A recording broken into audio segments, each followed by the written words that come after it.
is attach those presentations. So let's get going with the workshop. We're going to start with public comments. Item number 3. I've got 2 names here for me for public comment. First one is Scott Woodworth.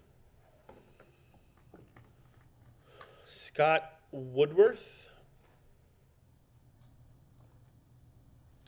Seeing no Scott Woodworth, we'll move on to the second one, which is Dr. Susan Agruso.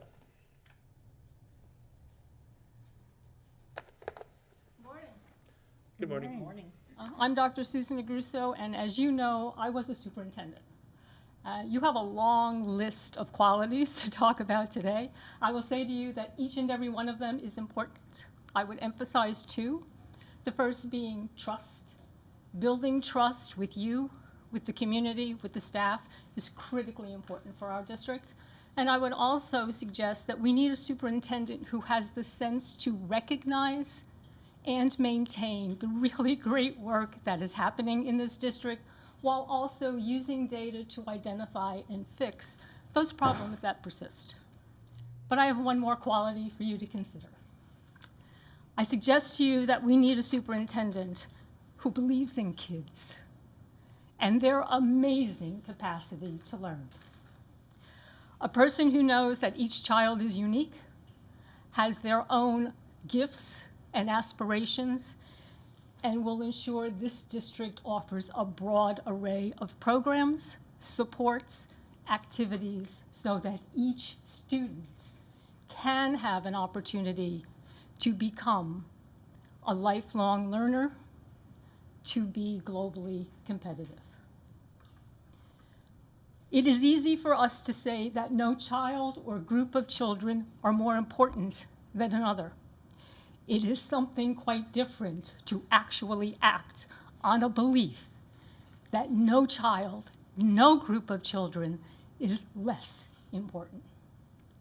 And while I would like someone who follows the laws, when the laws hurt children or take away from their education, this superintendent, with your support, must advocate for appropriate change.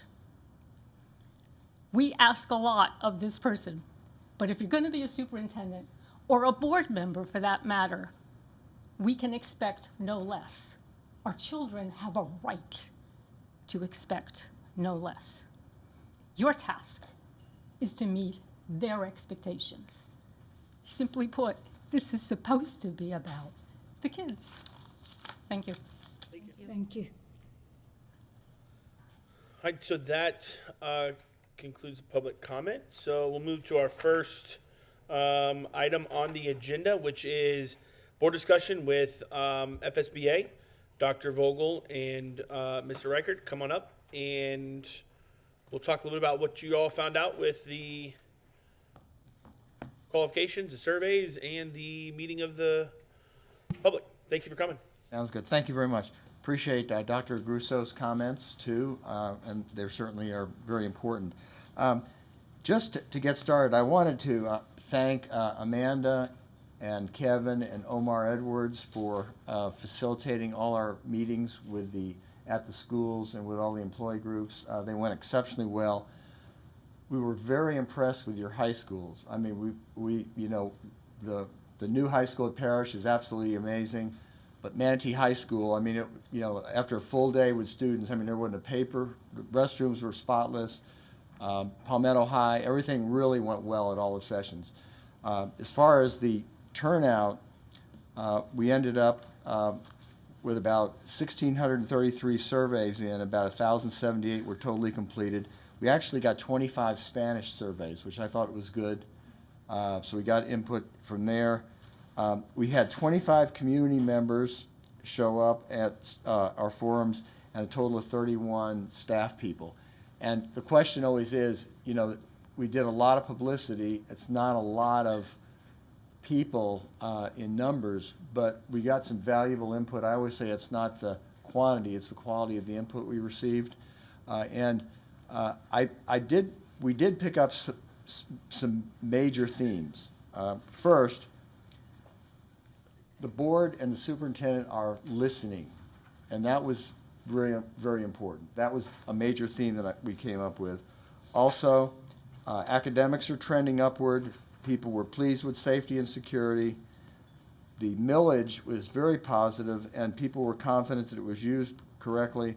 Facilities were impressive, and just about everybody talked about the community partnerships that you all have established locally, state, and nationally. I mean, it was unbelievable. So, you know, there were no burning issues that came out of any of our sessions. And John and I work all over the state, and I'll tell you what, you know, if there were burning issues, we would have had a lot of people come out, but it was generally positive. I'd like to take a few minutes and go through the survey areas, and we have them divided up into 5 areas. And what we'll probably do throughout this process is continue those 5 areas, whereas when we get down to the questions, we'd like to have each board member kind of focus on a particular area, and then board members would choose an area like personal leadership or academics or operations or business, and then we have a bank of questions that board members can choose, or they can choose their own questions on. But the first area on personal leadership, and again, this goes right up with what Dr. Grusso said, 77% of the respondents said the most important is build trust and respect, serves as a role model for staff, students, and community. And so that was the number one, 77% of the people as far as a priority there. And so what you'll find is using a non-scientific way, we pulled all these together with the qualities, and I'll talk about those. I could spend as much time as you'd like on these, but I'll try to run through the first one on each one just to save time. On instructional excellence, we ended up with a commitment to all children and willing to visit classrooms and attend student activities. And that is very important. Someone who's child-centered, somebody who's, and you can use the term out and about or visible, approachable, out in the school, not someone that's sitting in the office. So that was the number one choice, closely followed by knowledge of current educational issues, trends, and research, effectively leading a district through changing state and federal landscape. And this is a very critical one because a lot of information we receive from the legislature, and then we have to interpret it, and as we interpret it for teachers, and we've already had some questions on how we go ahead and do that, and that's really important. Someone has to analyze all this to make sure we're sending the right message there. The third area is business and finance operations. And this one, the first one was use sound fiscal practices to maximize resources. There were 61%, and also experience in planning, managing, and evaluating the annual budget. And you'll see when we get to the qualities, that's a huge area there. Your strategic plan, we'll talk about that too, tied to the budget. You've got an outstanding CFO that's come aboard, Deputy Superintendent for Business Services. So that's something that is a priority of the community. So whoever comes in here, and that's what I'm talking about, is that's an area, whatever board member really wants to focus on their area will have questions asking whoever applies and whoever gets in the finals about that particular area. The fourth area was board staff and community relations. The highest total was 75% experience in motivating staff and students, improving morale, and generating enthusiasm. And the second was good listening skills. Listening, again, comes up. That is really important. Good listening skills, gathers information and make timely decisions. And then the third one, collaborates with faculty and community members and responds to different interests and needs. And that was the third one. So those are very important as far as board, staff, and community relations right there too. So those came out, and you'll see those in the qualities. And the final area was performance accountability. 72% ability to identify what makes an effective school and create systems and processes to ensure schools have support. That was coming out loud and clear on that. And some of the people on the forums did talk about that too. We need to, the person who comes in needs to say, what is a successful school? What is a successful department? We need to make sure they have the resources to go ahead and carry out that work. And then the other ones were pretty much close. Successfully delegates and holds people accountable, maintains high expectations for all employees, and also then initiates while holding and being accountable to the board. That was also important on that. So essentially, those were the top ones that came out of the survey. You can go ahead and look more on that. Kevin had some discussions. Would like to just say a couple words about the key communicators who will remain in contact with this board throughout the entire process. So Kevin, just make a couple comments on the key communicators, and then I want to talk about the qualities. Yeah, we sent, thank you, Dr. Fogel. We sent out probably 2 or 3 separate communications to our key communicator group and asked them to, kind of check that box when it came to business leader or community member. And as you can see, they mostly align with what Dr. Vogel has said. The themes: trustworthy, honest, inspires, engages, motivates, collaboration, good listener, transparency, kind of the themes when you look at the business leader and community section. So, pretty much aligns with what parents were saying and staff were saying. But like Dr. Vogel said, that group will be, I was going to use the word deployed. That's kind of an odd word, but used later when you're down to semifinalists and finalists is when, if you all agree, we can activate that group a little bit more when it comes to the reception and things like that, when it's in-person type stuff. But that's what we saw from the survey. Okay, thanks so much.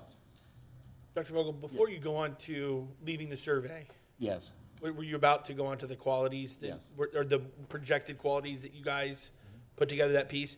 Before you leave from there, I want to see if the board members, is there any questions on anything from the survey that we see before we move to the quality part? Is there anything that obviously we've seen this material now for about a week, I think, maybe something like that. Is there any questions on the, I have a question on something that I'd like to, so go ahead, Ms. Foreman. Is there a way, the response ID numbers, do they correlate with the group? For example, if I see a comment from a community member versus a teacher, it has a different weight, or I won't even say weight, but it's a different perception.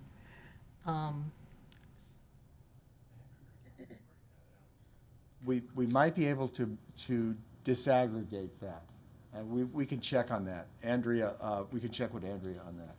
Okay. We'll go ahead and we can follow up with And then you. what Mr. Chapman was talking about, that the survey results for key communicators, where do we have that segregated? Okay. Not because we didn't particularly send a separate survey to the key communicators, so that the public didn't see that one group was being weighed, got a separate something than another. But when you look at the results of in the high 70% in some of these categories, with only 123 let's say business leaders filling it out, you can assume that a majority of them are agreeing with in that 70% Okay, section. but their results are mixed in with Right, everybody right, else's here. right. Okay. I really think that we need to be able to And that's, see them separately. yeah, no, we can try to work on that. I think the idea too was as you get down to your group of semifinalists is when we can start to make those specific type surveys or results in those areas. Well, I understand that, but we're formulating the qualities that we're going to be looking for. So I think if we're listening to the people who completed these surveys, the more information that we have, the better. I mean, you could look through the survey results and you'll see one person say black and the next one say white. It's helpful to know, you know, if you got somebody saying there's really something wrong here, and it's someone who works in the district, we need to pay attention, really pay attention to that. So that's my concern about the survey results.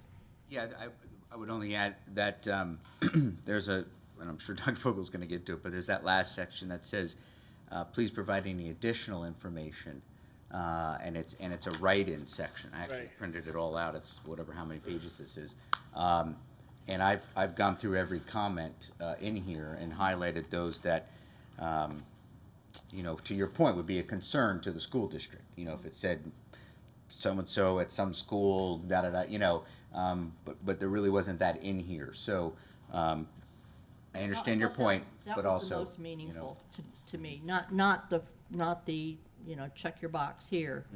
But if we, because we've got response IDs up to 1,600, if we can segregate Yeah. those. I agree with you. That was going to be one of my questions.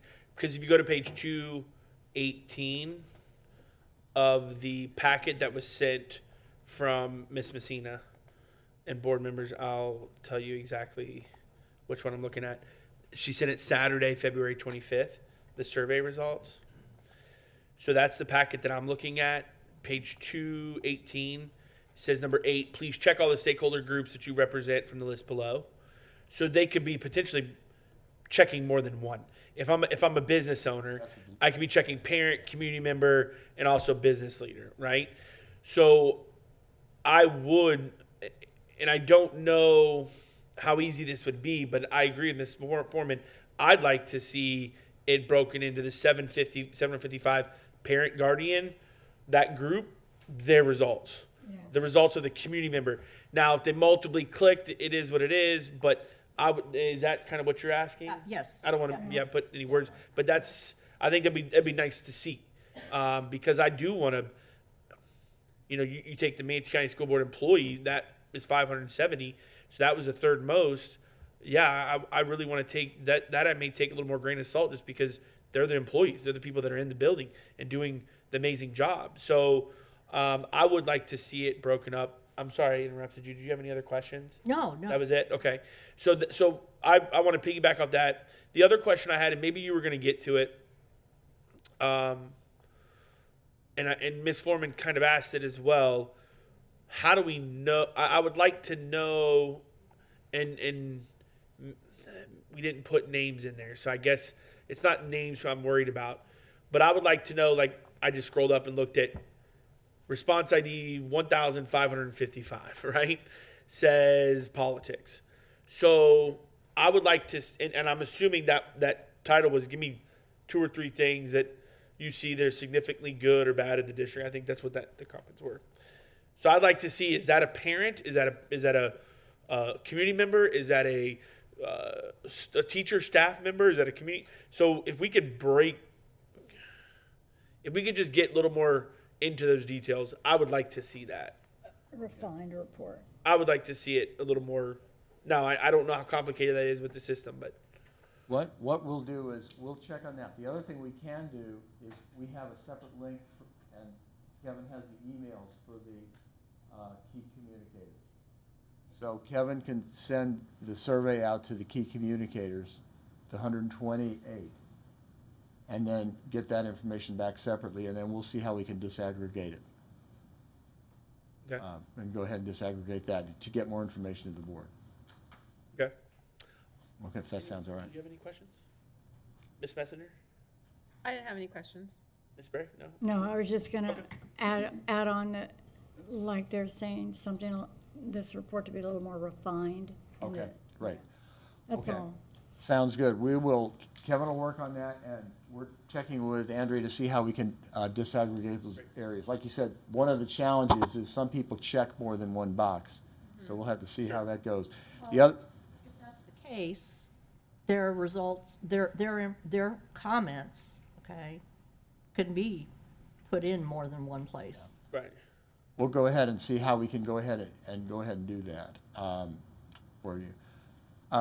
So what we did, also, just so you're aware of the survey changes it's randomized. So it's the first choice is not always the first choice. It keeps changing throughout the process that we use.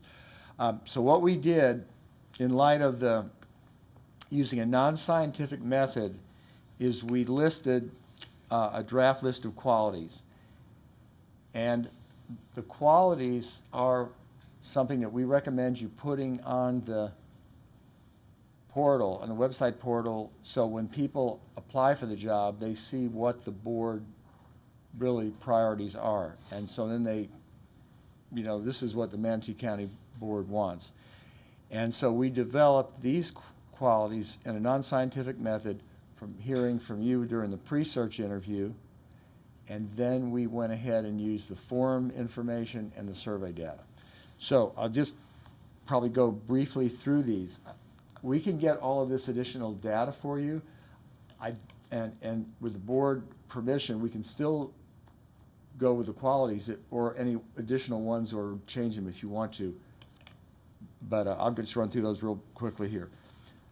First, collaborates with law enforcement to ensure safe and orderly schools. That came out in everyone. I don't think anybody disagrees with that.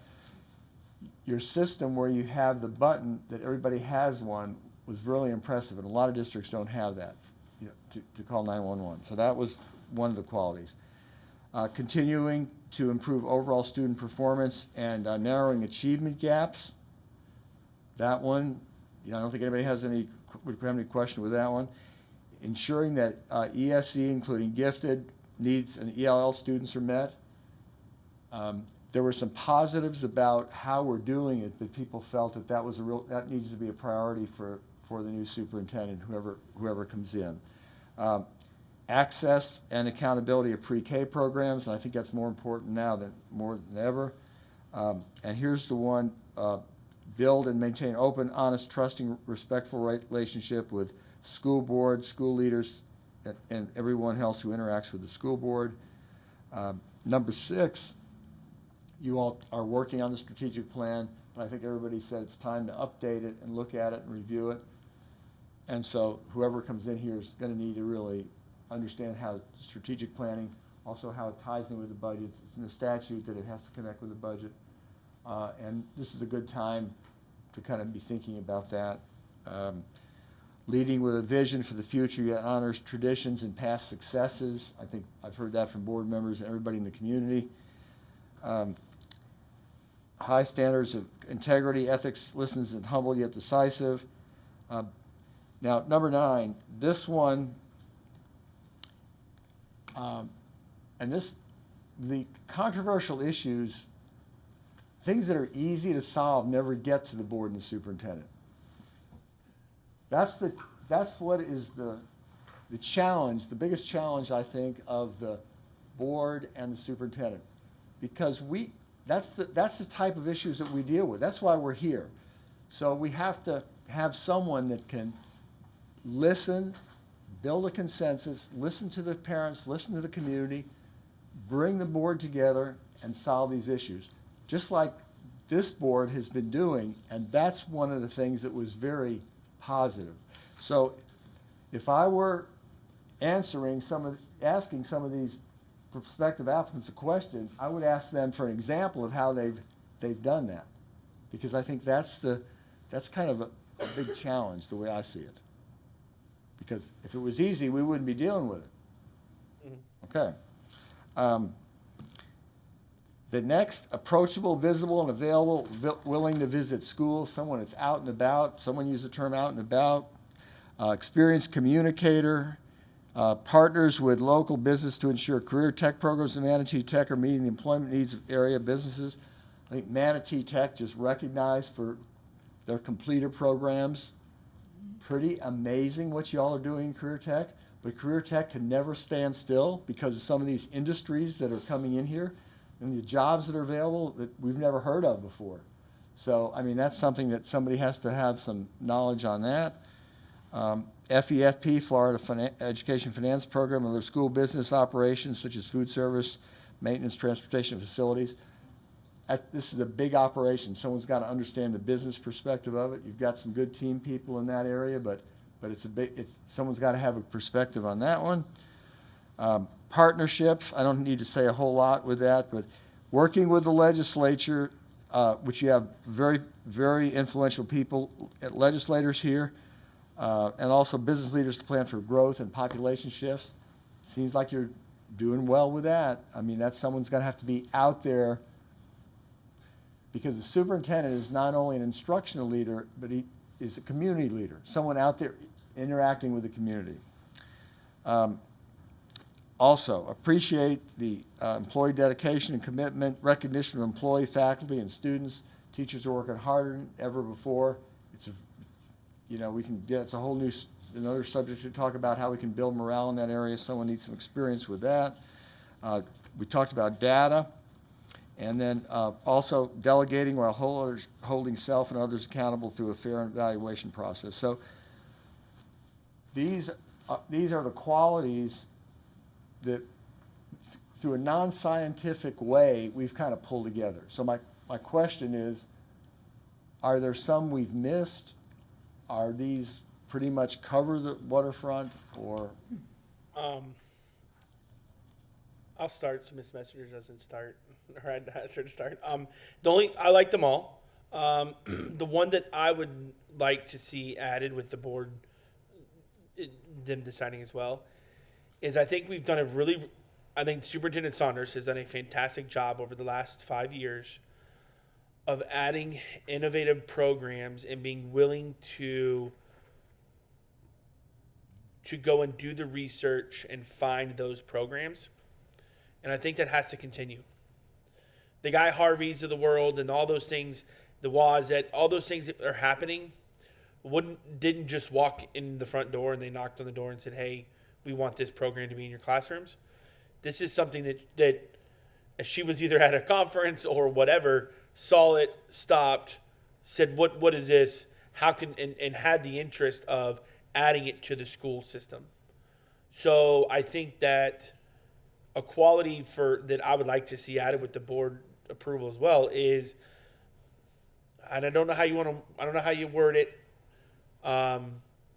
but somebody who is motivated to go find innovative ways to teach our students, innovative programs to bring into the system. That's the only thing, when I saw these, it's the only thing that in my opinion was a quality that I want, because they're not just gonna knock on the door. Of course, there's a lot of programs that, from the education side, different reading and math and science strategy, those kind of programs. But I mean the real innovative programs, the Bloombergs of the world, the stuff we're doing, those things, you've got to be out kind of seeking that as well and being open to seeing those that are kind of right in front of you. So that's a quality. That's the only thing I wanted to add to it. And the board can decide if that's something they want to add to. I'll start with Ms. Spray. Start with Ms. Spray. Do you have any questions? I mean, do you have any qualities or any thoughts, concerns on the qualities that they've represented? Other than, to identify, we're looking at all the strengths and the different departments, but I also want somebody that can identify some of our weaknesses that we need to address. We're great here. I think we do a really good job, but we also have things that I think needs to be looked at within our schools. We can. Maybe that can be added into. Sure. Yeah. There is one that says strengths. So maybe you just put in strengths and weaknesses. Yes. Yes. If we could. Yeah. I'm not sure if. I could also I know add there was a quality in there that. Yeah. Okay, I could add, identifies weaknesses and areas for improvement. Maybe Yes, 16. that would be. Maybe number Is it 16. 16? Data identifies, analyzes data and identifies what needs to be successful, and provides resource tools and training and follow-up. Identifies data, identifies, I'm just saying it could be somewhere, could be added into 16 possibly. okay. Or I may add a separate one on that. Okay. Yeah, sure. or even a separate line, Okay. to say, Identify some of the weaknesses. we get phone calls and things like that not necessarily would be on here, but we need to know that when people reach out that there's a problem at a school, that we have somebody strong enough to take that head on. And I'm not gonna go into detail what everything is, but we need to be able to have someone that says, hey, this is a huge problem in our district, and this is something we need to address, and having that in a line item, I think would be good. Not afraid to take on tough challenges, I guess, would be how I would word that. Okay. What I'm gonna do is this, I'll go ahead, when John presents, he's gonna cover some things. I'm gonna go back and kind of wordsmith yours and your suggestion, and then before I leave, we'll go ahead and we'll get a consensus on the board on those two. Okay. There may be more. Okay. Yeah. Yeah, the only thing is, I'd like to see the one come out Okay. is the strategic plan. Okay. Because That's, if we have a new superintendent, or change it to that they embrace the strategic plan. The 6. strategic plan belongs to the board. We created it. And we've had superintendents in the past that said, this isn't mine, and put it in the trash. And that's not acceptable. So they need to be familiar with our strategic plan and embrace it, you know, to follow up on it. So, You would like to see 6 out or just change the words? changed. Okay, understands and supports the strategic plan. First of all, I totally agree with you. You don't want to hire someone that has their own plan that they're going to come in here and say, this is the way we're going to do business, because the board owns the strategic plan and the budget. I agree. So let me go ahead and work on that one too. Good suggestion. Totally agree with that one. Good. How about, I would like to see a short phrase, something to the effect of a demonstrated student of leadership. And what I mean by that is someone who has been to leadership conferences, can show that they've read a certain number of books. I would like to see that, as they can, if I ask them, demonstrate to me that you're a student of leadership. Have you gone to leadership conferences over the last couple of years? Provide me a list of your favorite leadership books or ones that you've read, something like that. So. Okay. And oftentimes, that's a good question to go ahead and ask during an interview. You know, Right. what's your last book you read, and, you know, what did you learn from leadership? Okay. Okay. Lifelong learner, maybe like a lifelong learner. No, a demonstrated student of leadership. I mean, a lifelong learner could be about nutrition or something. You know, I would like to see someone who has a demonstrated track record of being a student of leadership specifically. Ms. Messenger, clean up.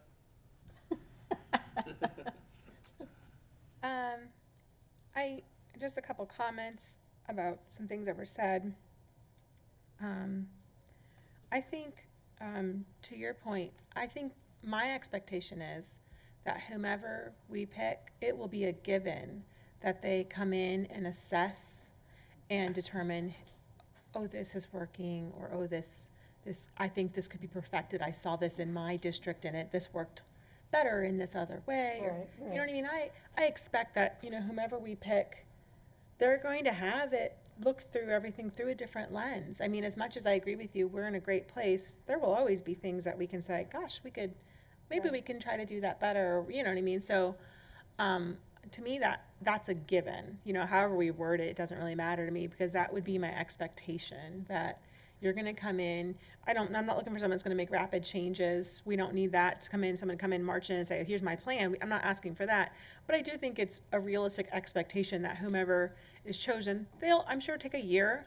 They'll get to know the processes, and then might go, you know, I think I've seen this process in my district, and, you know, it's worked better in this other way. So I think, you know, that's valuable. I think that's a given, however you want to word it. I can see the merit in that one. To Mrs. Foreman's point about the strategic plan, I lived through that. I low ranked our past superintendent because she didn't do anything with the strategic plan. I'm with you on that. I don't want to remove that item, but maybe I understand what you're saying. Like, you don't want it to necessarily be edited or reviewed, but they need to lead from it. You know, maybe we would just remove a few words, lead from. I don't even like the word embrace, because I feel like embody. I don't even know. Like I'm not, he's the word, you're the wordsmith. Go ahead and work on that. But I think something needs to still be in there. I don't want it all the way out removed, but I do agree. Like it's not like we have chosen this. This is where we're going. We are moving together. This is how we're moving, and there has to be buy-in from the superintendent that's how we're moving forward. Because I've seen what. Yeah, I mean that's still not like I don't know, but yeah, I don't know, but I agree with you that there should be that, however you want to phrase it. But I also agree that I don't want them coming and going, well, this is my plan. We don't want, because we are moving forward. As you said, like the feedback's been incredibly positive, and it's because this board has worked really hard to build that trust, build the academics, be supportive, be community-based, be good listeners. That to me is resounding. That the board needs to be good listeners, the superintendent needs to be good listeners. That's our job, So, and to me, like that's an important part of leadership, to be a good listener. Those are the skills to me that I think are important. So that would be my number one, is your listening skills, I don't necessarily think you need to list that, but I do think that to me, that's probably the most important thing to me, because all these other things only happen if you're listening. Like you're not going to be able to move with the strategic plan if you aren't listening to what the strategic plan is saying. You're not going to be able to work through ESE issues if you're not listening to what the issues are. None of these things happen if you are not a very good and effective listener. So to me, like the overarching thing, the most important quality to me is a good listener. Now, then after that, you need a good problem solver. You need someone that knows how to use the resources they have and those other things. But to me, listening is vital. I had a question about number 4. Okay. Anybody that knows me knows pre-K is my favorite thing. I'm a big believer in pre-K. But I do not understand the purpose of this sentence. Okay. Increases access to, I fully support. We've grown from 25 classrooms to well over 100 pre-K classrooms in Manatee County. I fully support increasing that as much as we possibly can. I think we do that. I want to maintain that. I don't want to see that diminish. There's a lot of other school districts that don't have pre-K classrooms in their schools at all, and we have tons. So I want to maintain that. I don't want to see that go away. I think that's important. I don't understand the accountability piece of that, because that really is more state-based than school district-based. And I also have concerns that people will be concerned about pre-K programs that are not under the school district's umbrella and understanding the difference. For instance, if there's a pre-K at a daycare, the school district has no say over the accountability of that program. But I think people might assume with a sentence like that we do, but we don't, because that's not our charge. Okay. I think the idea there was to improve the readiness rate. Okay. And that really impacts. It does. It impacts the private providers and the district providers. So is there a better way I don't know. of saying that? Because I believe in the accountability of the pre-K programs, Okay. but I don't read it to say that. I read it to say that we don't have any say over the test. We don't have any Got say it. over what they use as standards. We don't have any say over their curriculum. That is all set by the ELC and the state. Like that's not our accountability measure. Do you Correct. know what I'm saying? Right. So I guess I agree with you. I would like to see maybe something about maybe saying school readiness. Maybe Okay. instead of using the word Increase access accountability, to and increase and- access and school readiness and of pre-K kindergarten students. readiness? Yeah, Okay, and kindergarten. something like Okay. that, Well, because remember- that's a very, to I'm me, for like it, that, okay. I don't, that sentence, I just felt like I don't I like that. know if I agree with how that is stated, and I think it could cause confusion about what that means. I don't want some superintendent coming here and going, well, I'm gonna put in this test in pre-K. I don't need you to do that. Right. What I need is teachers that are properly trained in the components of reading so that they can go and teach that. Like that, and that's a training thing. That's not an accountability piece in that. In the same manner of when I think of accountability, I think of the assessments, but we don't have any say over those assessments. And I think kindergarten readiness then. Yeah, I think that's much. I think that sounds all right. that helps me a lot. And my question, just to piggyback and to kind of dialogue with you, is that now that you brought that up, I do agree with you. Like, I don't know what that means in there. And when we're looking at, because the question is, it's a quality of this person we're looking for to do what with pre-K? Okay. So what does the superintendent, Just expand. what's the quality? So that's where I'm looking, or like, at least maintain, because she has expanded sure. a ton. Yep, I agree. And So maintain or expand. Continue to increase- expand? I don't even know if Improve. that's I don't- realistic, but at Okay. least maintain, because I think if there's a possibility for her to have a pre-K classroom, she puts it there. Okay, great. I don't think there's very many instances where they're not there if they're possible. Like I'm Yeah. out in Lakewood Ranch or Parish where there may not be the space in a school. Like you can't change that. But if there's a possibility, she adds them. Yeah. So at least You'd have maintain. it just doesn't, to me, doesn't connect with like a personal quality, just saying increases access to accountability. Okay, That to me is almost like a performance, not quality of, do you demonstrate, can you listen? This is more of like a performance, You're right. I like see a what performance evaluation line. Does that make sense? Yes. well, maybe Like, we don't need have it they at all. increased access? Maybe we don't need it at all. Maybe we don't. I mean, I don't feel like we need this giant laundry list because to Probably me, in our strategic plan. Yeah, Yeah, I would. I Okay. would be okay with. let's take that one out, That's fine. okay? Great, okay, we'll do that. Okay, Did you have anything else? no, that was it. Okay. okay, when John is talking, I'll try to go to work on these and try to get these back to you before we leave today. Okay, the next thing I wanted to do was talk about the qualifications.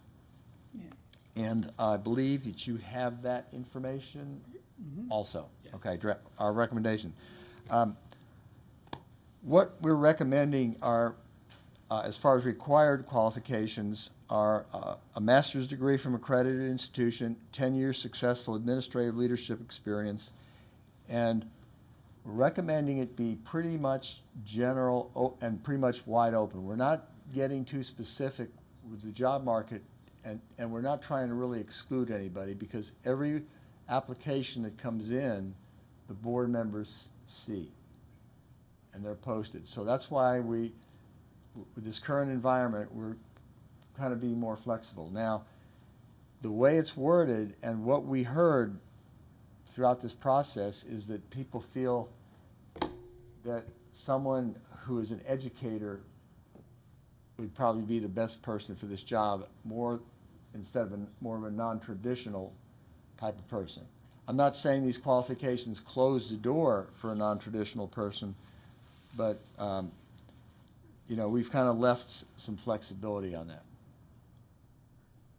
I personally like the flexibility. I don't want to be so detailed on our qualifications that we're losing potentially good candidates just because they have 9 years instead of 10 years or whatever, right?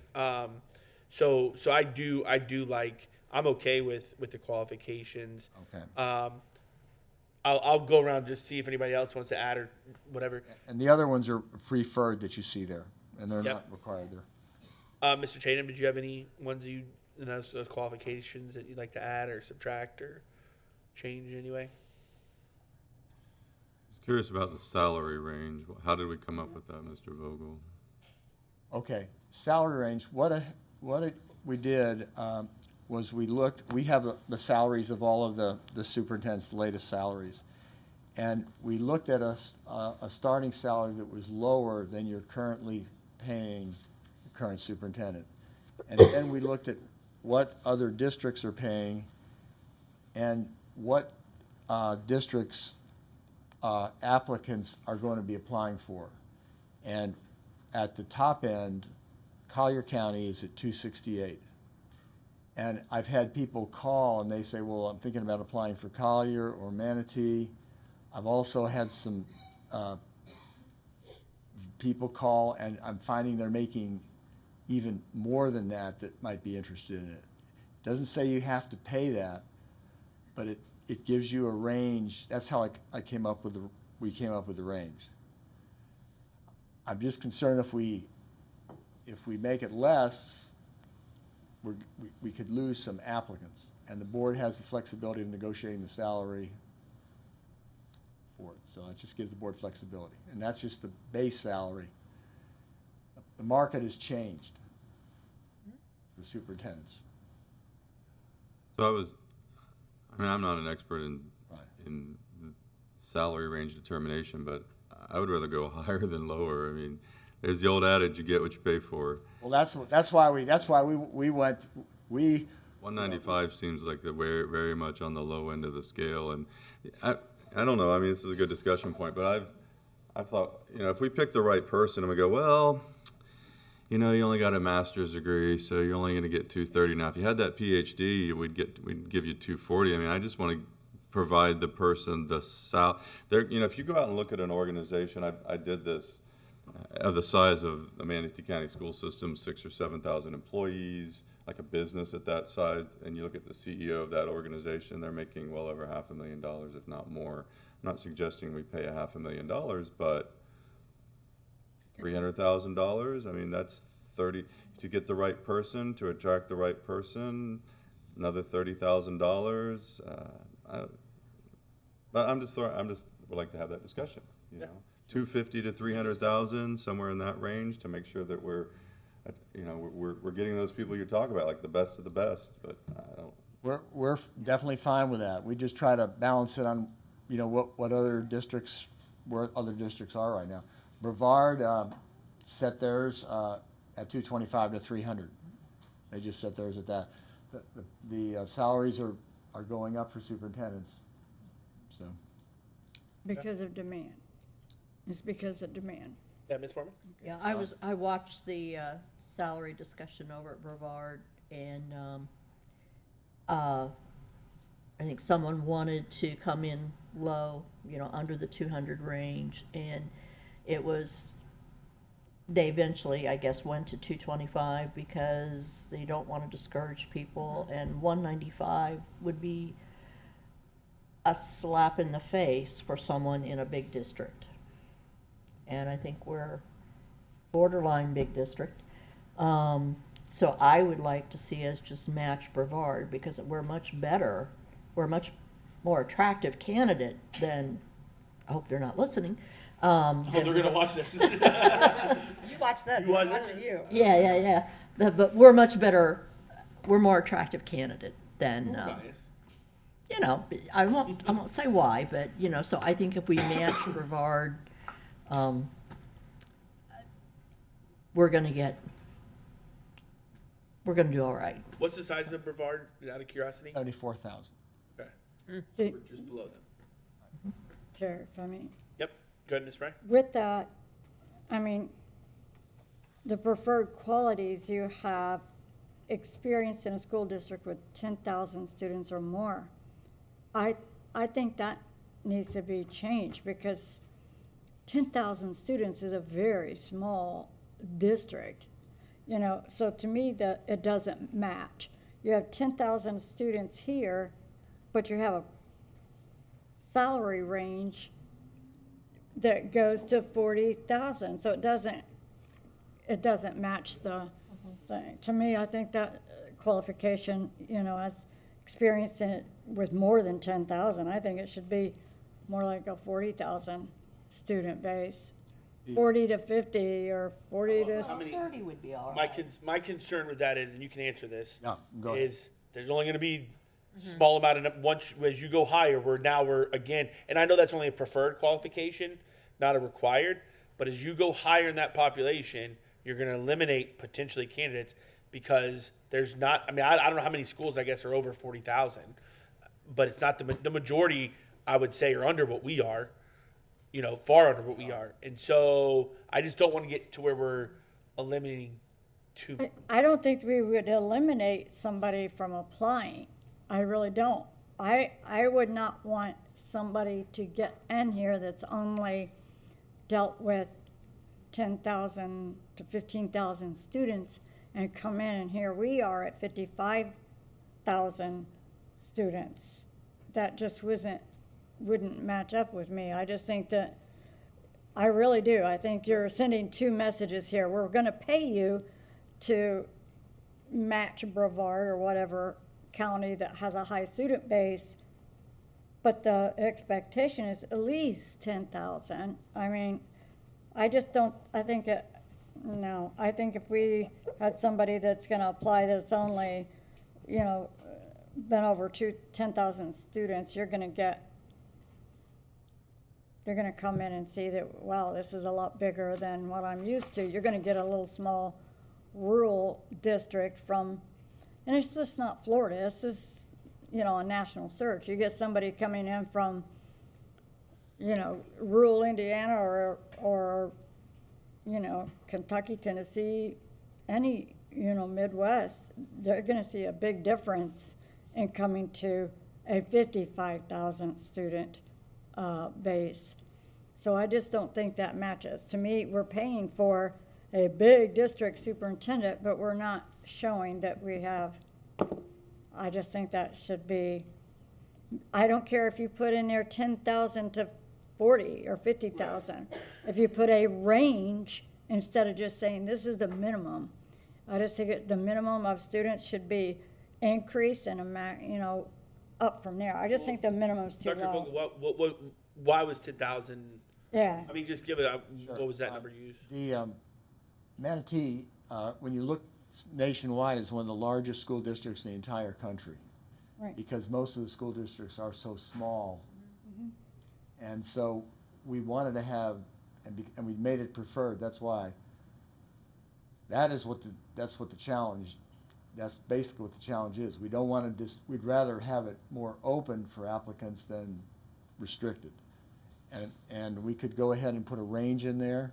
The dilemma is that, again, you're probably going to limit Okay. your Let me field. let me rephrase it then. Right. Okay. When this position's posted, it will say what our student base is right now, correct? Yes, ma'am.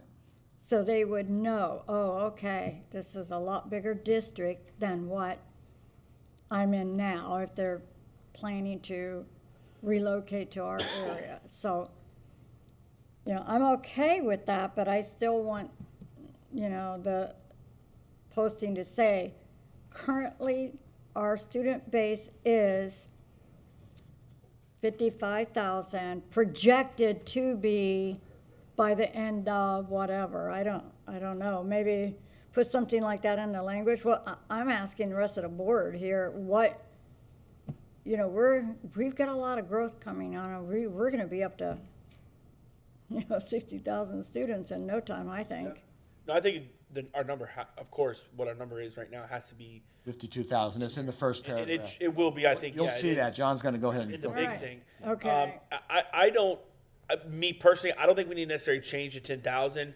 I think it's going to come out in the wash. I think that as we look at these applications, we're going to see if someone came from a 12,000 Okay. student district. I think we'll see that in the wash.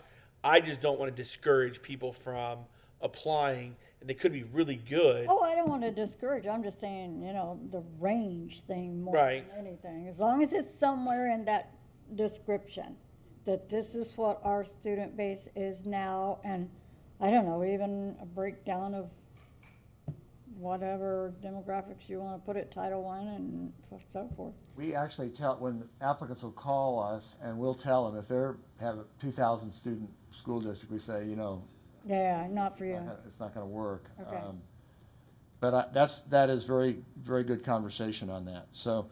Miss Messenger was last to, do you have anything? Yeah, well, I agree with you. Like, when I looked at this, the first thing I had a problem with was the 10,000 students for the same reason you did. I don't love it, but then I realized, well, it's preferred, and then I thought more on it, and well, not only is it preferred, there might be other things that is in somebody's resume. Okay, maybe they only worked at a school district that had 10,000 students, but then they did something else in some other Different. industry or some other job, or, you know what I mean? And we go, oh, well, that was bigger. They had 7,000 employees there, or 5,000.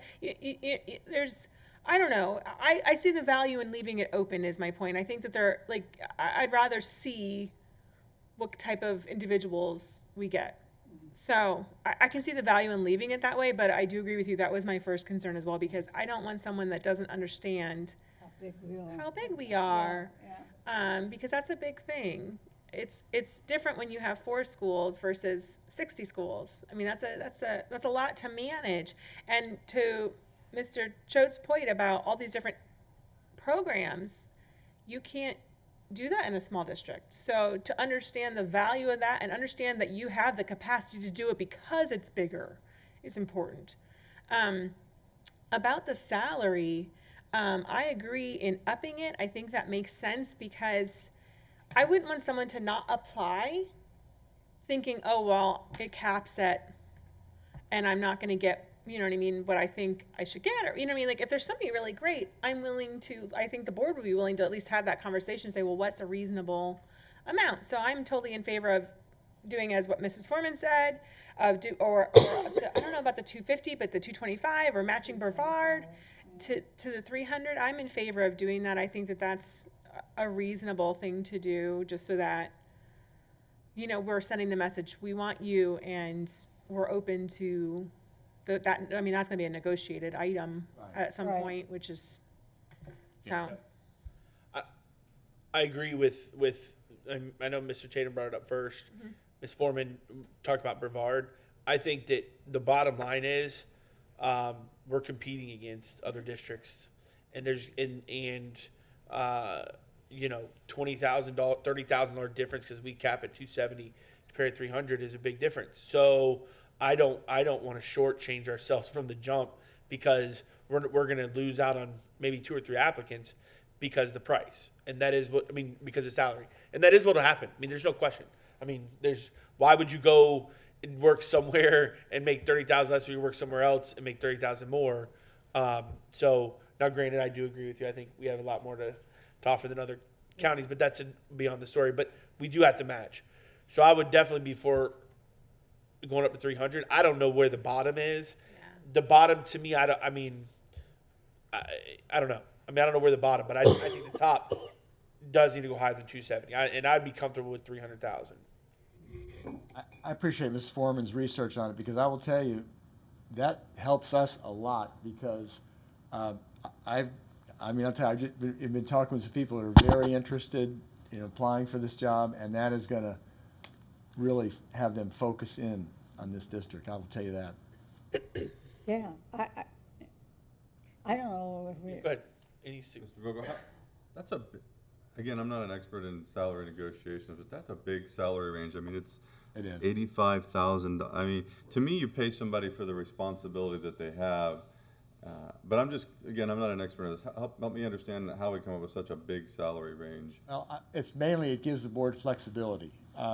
You know, you might, if you hire someone with if someone comes in with no experience, you're probably not going to want to start them at the top. It gives you more room for negotiation, and that's why I think a 225 to 300 is a good number. It just gives you more room for negotiation. When you negotiate these contracts, are there things like, well, your base salary is 250, but we'll give you $15,000 moving allowance to move from wherever you are? I mean, does this all is that part of that range? It's just an odd thing to say, well, you know, you're not really as experienced as the other guy, so you have the same responsibility as the other guy we were going to hire, but the other guy went somewhere else and we were going to pay him $275, but we're only going to pay you $240 because you don't have a PhD like the other guy had. It's just an odd way. I just pay people for the responsibility. But anyway, there's a lot of questions I threw at you there. What we usually say is plus competitive benefits. Some people sometimes, and what we'll do is we actually have a session with the board on that. What we'll do is we'll look at Mrs. Saunders' contract. We'll work with Mrs. Petroff or Steve, and we'll go through it all. And you can see all of the areas in there. You know, the vacation leave. There may be a 401k, a percentage of a salary, car allowance or a car. You know, right? All of those. We'll spend the time to go through the board so you can see all those before you actually go ahead and hire someone. So then you get a pretty good idea what the contract is. Normally the chairman and the school board attorney will sit down with the person and come up with something. What we try to do is kind of open the door a little bit, and we've never had a problem with any superintendent who's been selected and the board reaching agreement because we kind of we work behind the scenes a little bit to get the discussion started. So someone doesn't come in here, you know, and you know, make a ridiculous demand or something. Yeah, and we'll talk about the contract terms, renewals, and all that other information too as part of that. So it would be advertised 225 to 300 plus competitive benefits. We'd also put a 3-year contract and there is moving expenses usually, you know, and normally That's not part of the salary, like you. it would be on top of that, correct? Right. It'd be on top of that. And normally it may be temporary housing for 6 months. You know, there's all sorts of negotiation depending on where the person is coming from. So we all work through all that. And we strongly recommend a 3-year contract, but usually the contracts in Florida have that provision in there, and some of you are nodding your head where, you know, if the majority, the board has the option, if, you know, for termination without cause, you know, for majority, but those are all negotiation points for later. I don't know if we want to tie our hands to it at the beginning, but because superintendent positions have been eliminated by new boards, I think probably the contract term is going to be very, very important to an applicant. It is. And the only way I personally would like to see a contract advertised, you know, to be with cause. In other words, we can't terminate it without cause. You know, but. You know, that's very, you know, from a former superintendent perspective, that's unbelievable. And that's kind of, we probably would not recommend advertising it that way, but that's something that would be, you know, everybody's watching this meeting, and some of these people they know we're here, and when they see that, the applications, we're gonna, you know, that's really, and that is so appreciative, really, to hear that. But anyway, that's something we can talk about later on, because We don't want to do that up front. Right, but thank you. Okay, so I think we're gonna up to 225 to 300 plus competitive benefits, 3-year contract. Everything else looks okay on the qualifications. And then I'm gonna turn things over to John now, and I'm gonna go back and try to do a little wordsmithing. Kevin is gonna go ahead and take that link that he has. What else do we need? I had a few texts with Andrea. Okay. She has, Yeah, We've already got it. She sent the email, she broke it Wonderful. up for us. I haven't even Awesome. seen it. I mean, I haven't looked at the email, but I saw it come Yeah, up. yeah. Thank So you. fantastic. I have a hard time. I'd rather. Technology, it's a beautiful thing. It's unbelievable, right? That's what's neat about our team. There's no team like this. We can, you know, that's why we work so well. Any of us can do all of the work, but we have specialties.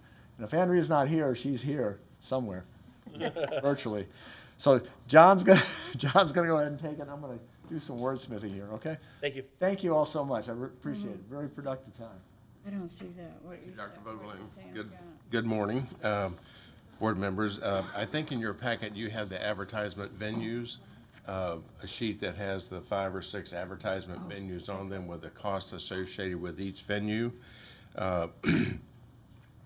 And I would just like to review those real quick with you and also get your approval to proceed to advertise in these 5 venues, of course, plus the additional free ones that are listed at the bottom. But the American Association of School Administrators, a 30-day advertisement is currently $5.99. The Association of Latino Administrators and Superintendents is for 6 weeks, $250. The Ed Week Top School Jobs, which we get about 26% of our historically our applicants from Ed Week, they have made an interesting change. You have to advertise only in one place for a superintendent, and they have put that at 60 days, and they've raised their price considerably. It's $895 for that ad. I think they realize there are a lot of superintendent advertisements across the nation, and so they have basically a single one rate for 60 days, and that's what if we choose to advertise there, that would be our fee. The Florida Association of School Administrators here locally in Florida is 300 for 30 days. And then the National Alliance of Black School Educators is 30 days for 250. Based on our experiences and the variety of applications we get in these venues, I would recommend with your approval that we advertise in those 5 venues. And then the other, the list following that is really what we contact them and post. The AASA, State Association of School Superintendents, that's always a good one as well. And then the NAS, the third one from the bottom, the National Affiliation of Superintendent Searches, that's a organization in every state, and we can post with those organizations because Ms. Messina is a member of that organization as well.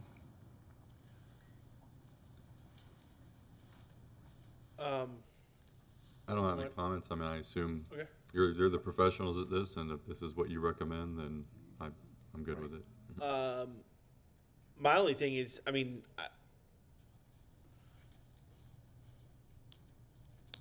I guess, you know, if they cut it in half to like $400, I'm not gonna sit here and say $400, but I just feel like when we're handcuffed to 60 days, so we're gonna be out there, you know, 30 days, we're done.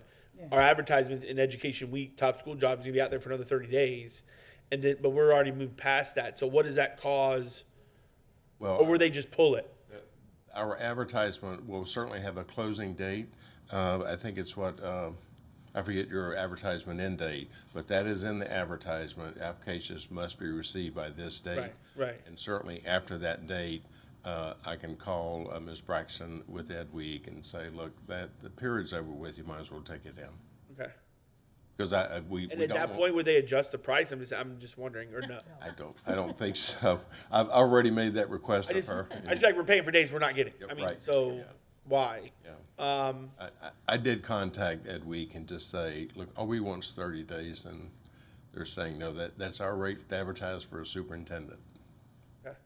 Because they can. Yes. Right. But it's hard to say no to that one because if you just said 25% of your, a Right. quarter of your applicants and ones you see come through there, it's hard to say no to that one. Right. So I would defer, like Mr. Tatum, you all do this. I don't do this. I don't know where you're gonna get, who knows where you're gonna get it from, and I'm not gonna squabble over $500. Well, I mean, I don't want to be flippant. It is a taxpayer's money, but I'm with the Oh, county. sure. But you get what you pay for. It's Yeah, not like you get what absolutely. you pay for. Yeah, I don't want to lose 25% of our applicants Right. potentially because we didn't spend $895. And I will say, they have a really detailed system of notices that go out to candidates who have put in applications with them specifically for superintendents. So they have some feelers on top of just their ad. Oh, okay. So. Ms. Foreman? No, I'm fine with this. When we're talking about, because I've already had people ask me, how come I haven't seen anything advertised locally?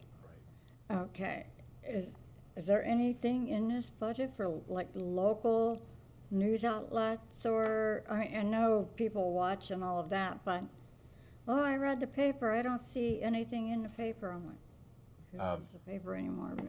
Yeah. We really have kind of not pulled away. We've kind of eliminated newspapers because the distribution has dropped.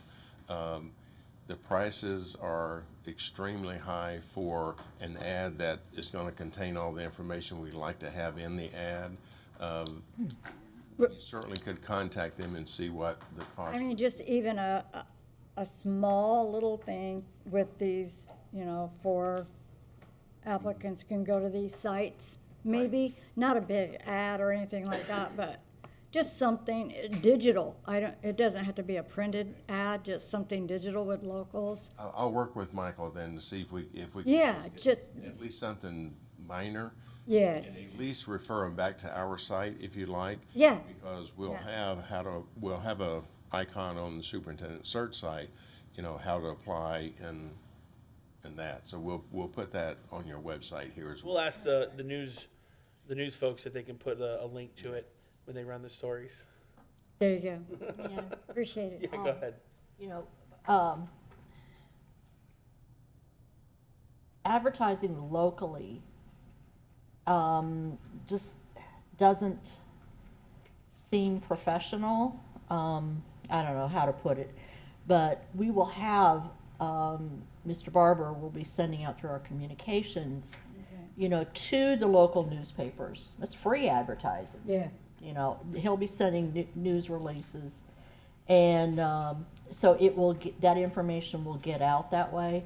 You don't want Manatee County School Board Superintendent showing up on Craigslist.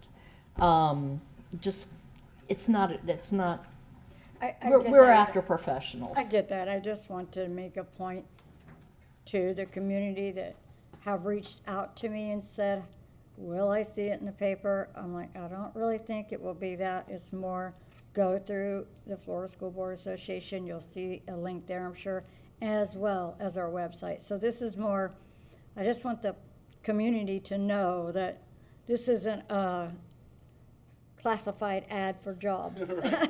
Okay, that's basically my point of bringing that up. Indeed. So, that's all. Okay. Ms. Messenger? Just so that I'm clear, you said for all these other ones that it's 30 days. Because like there's two on, at least on the thing I had that has like a bolded 60 days, but your intention is 30 days? Okay. I just wanted to make sure I was on the same page there. With the exception of the Ed Week, because. Right, they because only you do- have no choice. I understand that one, and I think as long as you put the date, then somebody reading it, you know, you missed it. Right. Too bad. And most active job seekers, they're gonna be checking, Yeah. you know, weekly. I'm sure. About advertising locally, kind of what Mr. Choate said, I think anybody that's local already knows. Yeah. I mean, if they're reaching out to you, it's because they already know, you Yeah. know, so then you can just say, go apply, you know? I think anybody local, they already know, you know, so, no, I'm fine with this. So it starts on the 10th. Yes, ma'am. The advertising is gonna start on the 10th. Yes, ma'am. Okay, Right, all right. right.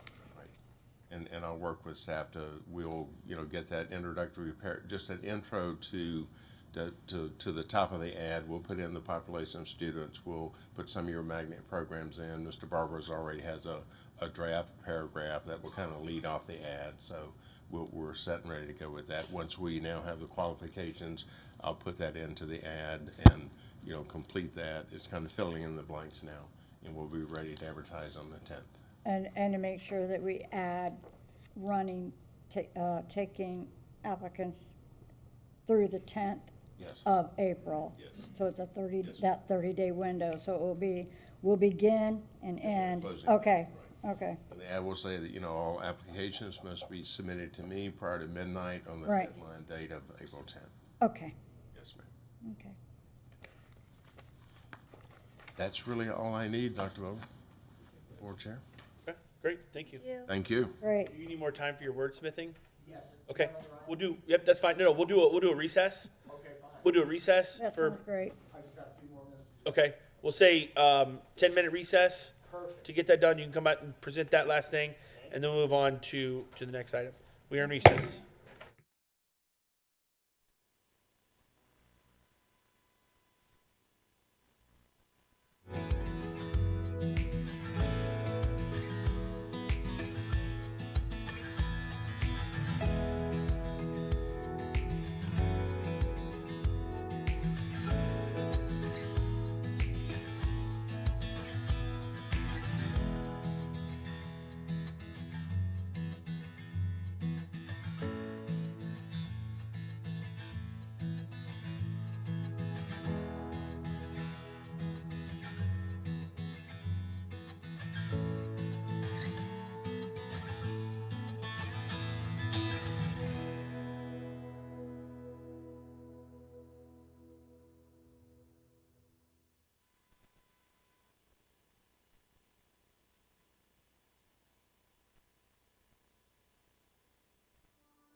definition. All right, we will call the meeting back to order. Mr. Vogel, or excuse me, Dr. Vogel is ready to roll with the tweaks and changes. And then we'll move on to item number 2. Thank you. First thing we did was eliminate the pre-K one. Okay. That's gonna be, it'll take care of itself. Okay, on number 6, and we're trying to get copies of it run for you. Number 6 was the strategic planning one, and we have changed that to demonstrates understanding of strategic planning and a willingness to support the board's strategic plan. I like it. Yeah. Okay. Number 16, this is the one that Ms. Spray brought up about the weaknesses. We changed 16 completely. We said analyzes data and identifies strengths and weaknesses of the organization and recommends resources, tools, and training for those areas needing improvement.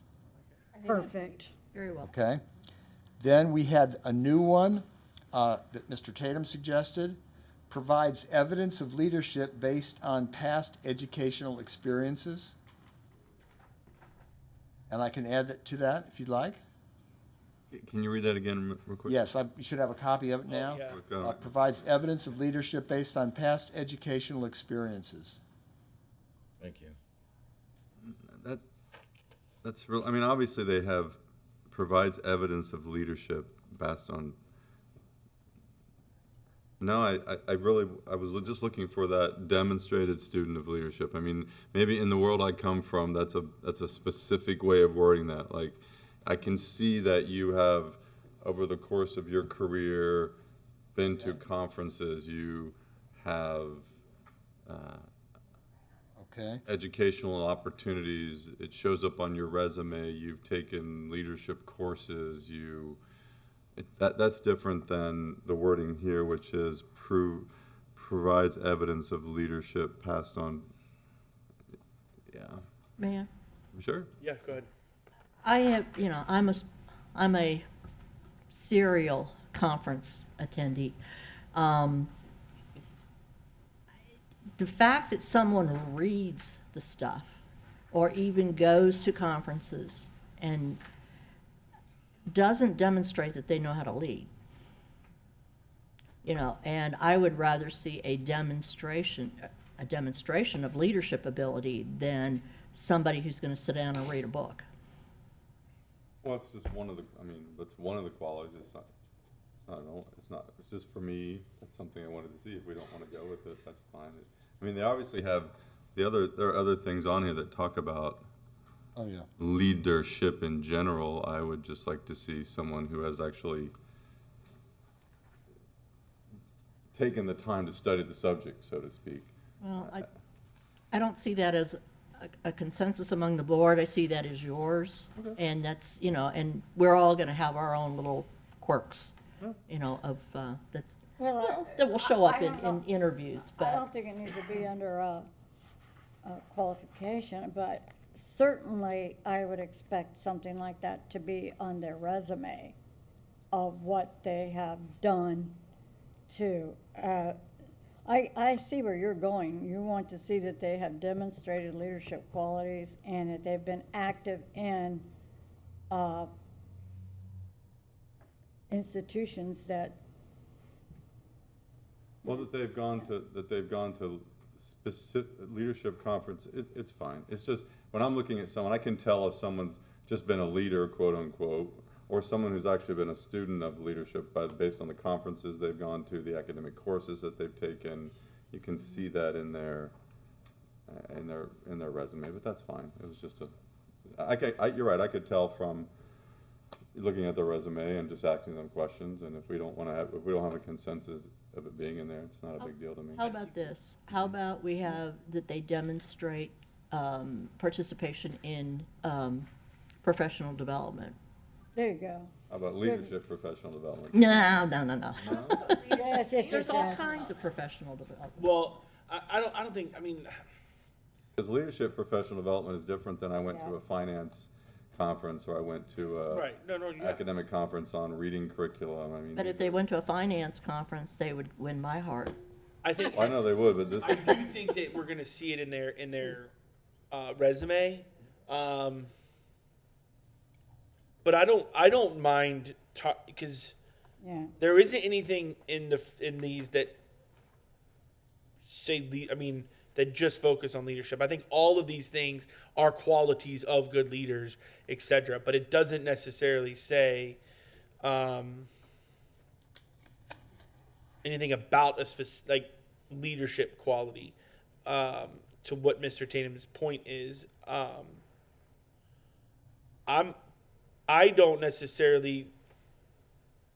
I think what you did here is fine. I would accept this provides evidence of leadership based on their past educational experiences, not necessarily education experience, but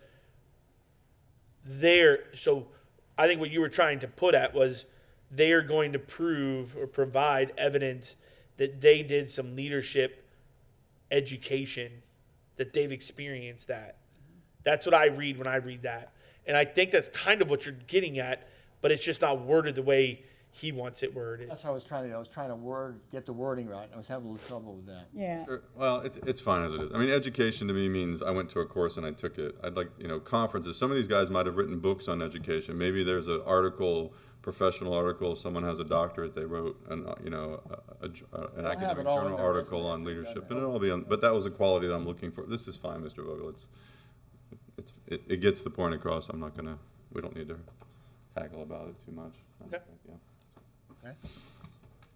Yeah. Okay. Is consensus the board to leave that in there? I'm okay with Yes. leaving it in there. Okay. Yes. Then the final one, this is the one, Mr. Choate had, proven track record of researching and implementing cutting-edge innovative programs that enhance educational experiences of students. Yep. Beautiful. That's great. I don't necessarily think it has to say proven, but just, I'm okay with leaving it, but it could just be, I don't know, you don't want to say willingness or openness or, proven may not be correct because maybe they couldn't have done it in their last one, right? But they want to do it. So proven it makes it seem like you had to have done it.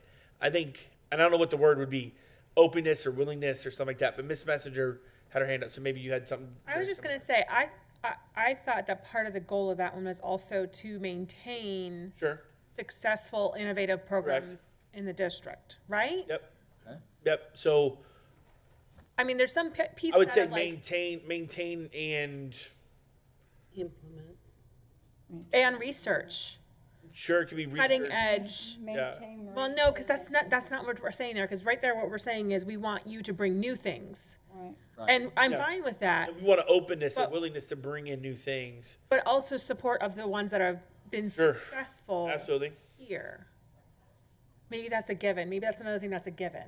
I don't know. I mean, I think if you're asking this, then that's probably a given that the expectation would be Sure, to keep- to maintain the successful ones that we have here.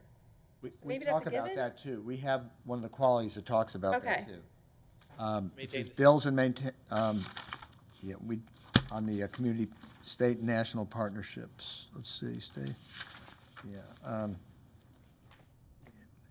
Yeah, I think we've I got think one. we had that in the quote. Yeah, we do have that. Let me find it here. It's in there one of them. Yeah. Okay, Bills and maintain, no. delegates. I mean, it does say and enhance educational opportunities.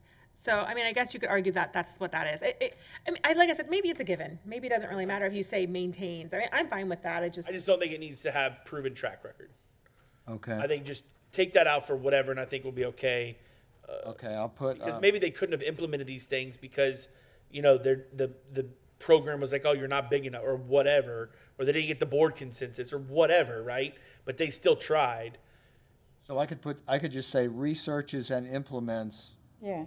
and start with that. That's fine. Okay, good. Okay, I will go ahead and do that. I'll correct that. And then I'll go ahead and, then we'll update that whole section, and then we can post that one. Okay. I'll redo that. The only thing I would say to that is, even internal programs. I mean, it doesn't have to be like the Guy Harvey that came in. We can actually implement internal programs as well. So I want to just put that out there that, there's some programs we could do already that we have people locally. And I'll go to the peer-to-peer program that I was talking about. So something like that we could, Sure. yeah, all right. It doesn't all have to be external and bring them into our district. Right. It could be just what we already have with our Just new students. stuff, yeah. Right, right, okay, yeah. Okay, because we have Okay. 14, we have bills and maintain significant partnerships at local, state, national level. Works with, so we do have that covered there. I'm doing. Oh, okay, I'm Then sorry. we're going to say we want to research, we want someone to research and implement cutting-edge, innovative programs that enhance educational experiences. I'll reword that, try to get the tense correctly. and go. That's good. Perfect. Okay. Great discussion. Thank you very much. That's the purpose of this. It's not to take everything that we give you. It's to have a conversation just like this, because that's where we get our best result. And it's the only time we can talk about it. That's absolutely correct. Thank you all very much. Thank you, Dr. Vogel. Thank you Mr. so Record, much. thank you very much. Yeah. All right, Mr. Rinaldi, you're up with your crew and Mr. Penley, you guys are up for the impact fees update. This day.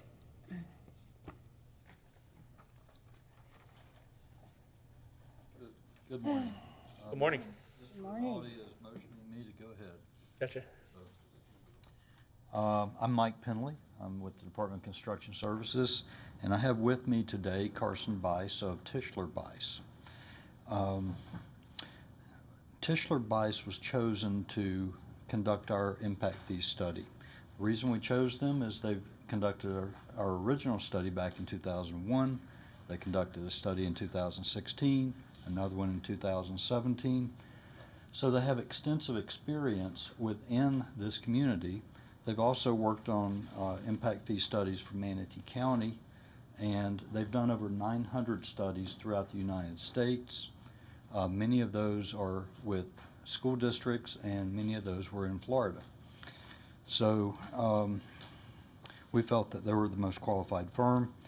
The current impact fees that we have are based on type of dwelling unit. What that means is for a single family unit, the current fee is $6,127. It does not matter whether that single family unit is 1,000 square feet or 4,000 square feet. It's $6,127. When we came to this board before, the board expressed a desire to help in affordable housing. So we looked at converting this to a different type of impact fee that is now based on the size of the dwelling unit instead of the type of dwelling unit. That's what Manatee County currently does. So you will see today that Mr. Bice has developed tiers. So the way that would assist affordable housing is theoretically the smaller units would be the more affordable or workforce housing, and they would pay a less fee than the larger units. I have asked Mr. Bice to cover some ground that has already been covered with the board out of courtesy for our two new board members. You may not be as familiar with impact fees as some of the others. So if the others will bear with us, it's kind of going to be a primer on impact fees, at least in the initial part of this study. And then Mr. Bice will get into the more detailed stuff. This is a workshop, so you can't vote. But if the consensus of the board is that you accept the study as we're presenting it, then the next steps would be for us to engage the community. We would work with the Home Builders Association and with a select group of developers, and we would invite members of the public to get their input, to share our study and get their input. And then we would bring all that back to you with a final recommendation. And you, as a school board, cannot adopt impact fees, but what you can do is adopt a resolution, and then that resolution is sent over to Manatee County. Manatee County has the authority to adopt the impact fees on the school board's behalf, and they do that through an ordinance. At this time, I'd like to ask Mr. Bice to come up and present the results of his study. Thank you. Thanks, Mike, for the excellent introduction. done half my job for me already. So, as Mike mentioned, our firm does specialize in impact fees. We've done more school impact fees and more impact fees for other infrastructure categories than any firm in the country. And as Mike said, we've got extensive Florida experience. So, as Mike mentioned, we're going to do a primer here up front for the new board members. So impact fees are one-time payments. They're designed to offset new developments' impact on specific infrastructure categories. In this case, we're talking about schools. We can't use the impact fees for operations, maintenance, or replacement. We have to use the fees to add capacity. It's also important to note that it is not a tax. And the reason I mention that is I can't tell you how many bodies I've stood before in the United States and have someone say, this is just a tax on new development. Well, a tax is very different than a fee. A fee is designed to cover the cost of a service, and with impact fees, we have 3 prongs of a legal test we have to meet, which I'll talk about on the next slide. But a tax is primarily revenue raising in nature, and in many states you have to have voter approval to even increase a tax. And so there's no nexus, there's no proportionality with taxes, which we have to have with impact fees.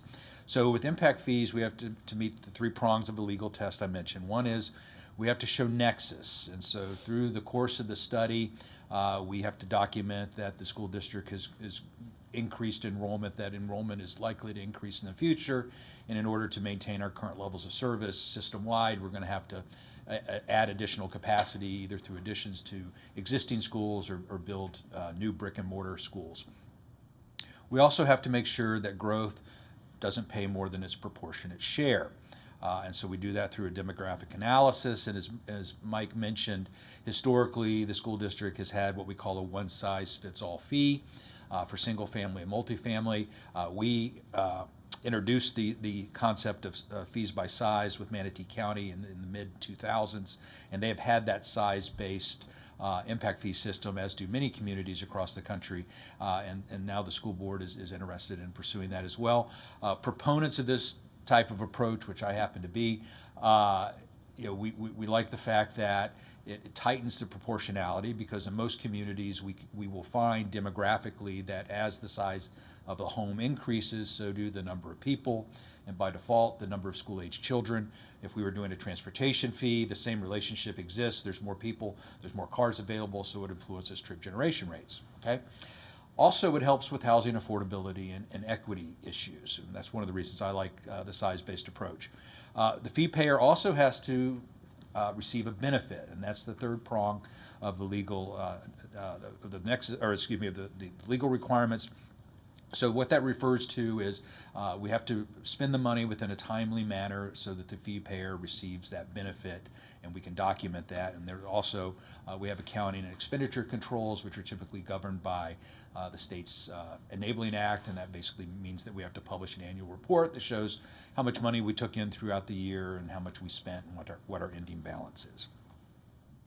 So the methodology we use to Manatee County Schools is what we call a consumption-based or an incremental expansion approach.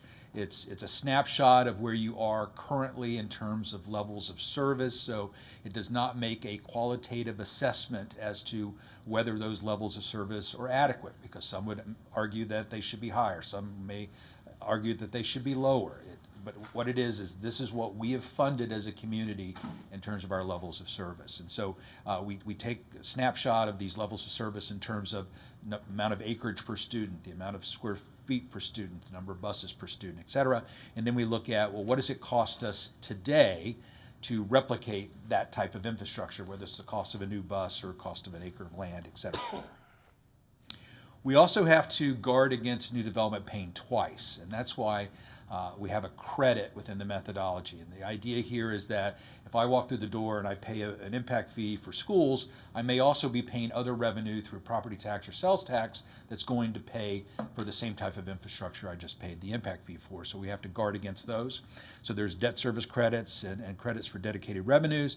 And then through the county's implementing ordinance, we also have to make sure that there's provisions there for instance, if a developer dedicates a site for a school, and obviously we have a cost for land within the impact fee study, they need to be credited back through a development agreement so that they're not paying twice. Now, there have been some recent legislative changes in Florida in relation to the impact fee statute, and I'll go over the main ones. The biggest one is that it limits the impact fee increases. So an increase of not more than 25% must be implemented in 2 equal annual increments. And if you want to increase it between 25 and 50%, it has to be implemented in 4 equal implements. An impact fee cannot exceed 50% of the current rate unless you go through this process known as demonstrating extraordinary circumstances. And through that process, you have to have 2 publicly noticed workshops, and the increase must be approved by at least 2/3 vote of the county commission. And the fees may not increase more than once every 4 years. So those are the big changes in the impact fee statute. Now, getting into the numbers, the first thing we have to do as part of the Nexus test is we have to document the demand indicators. And in this case, it's the number of school age or public school age children by housing type and by size of house. So what we've done is we've matched addresses to school or the enrollment in Manatee County schools. So it's what we call geocoded data.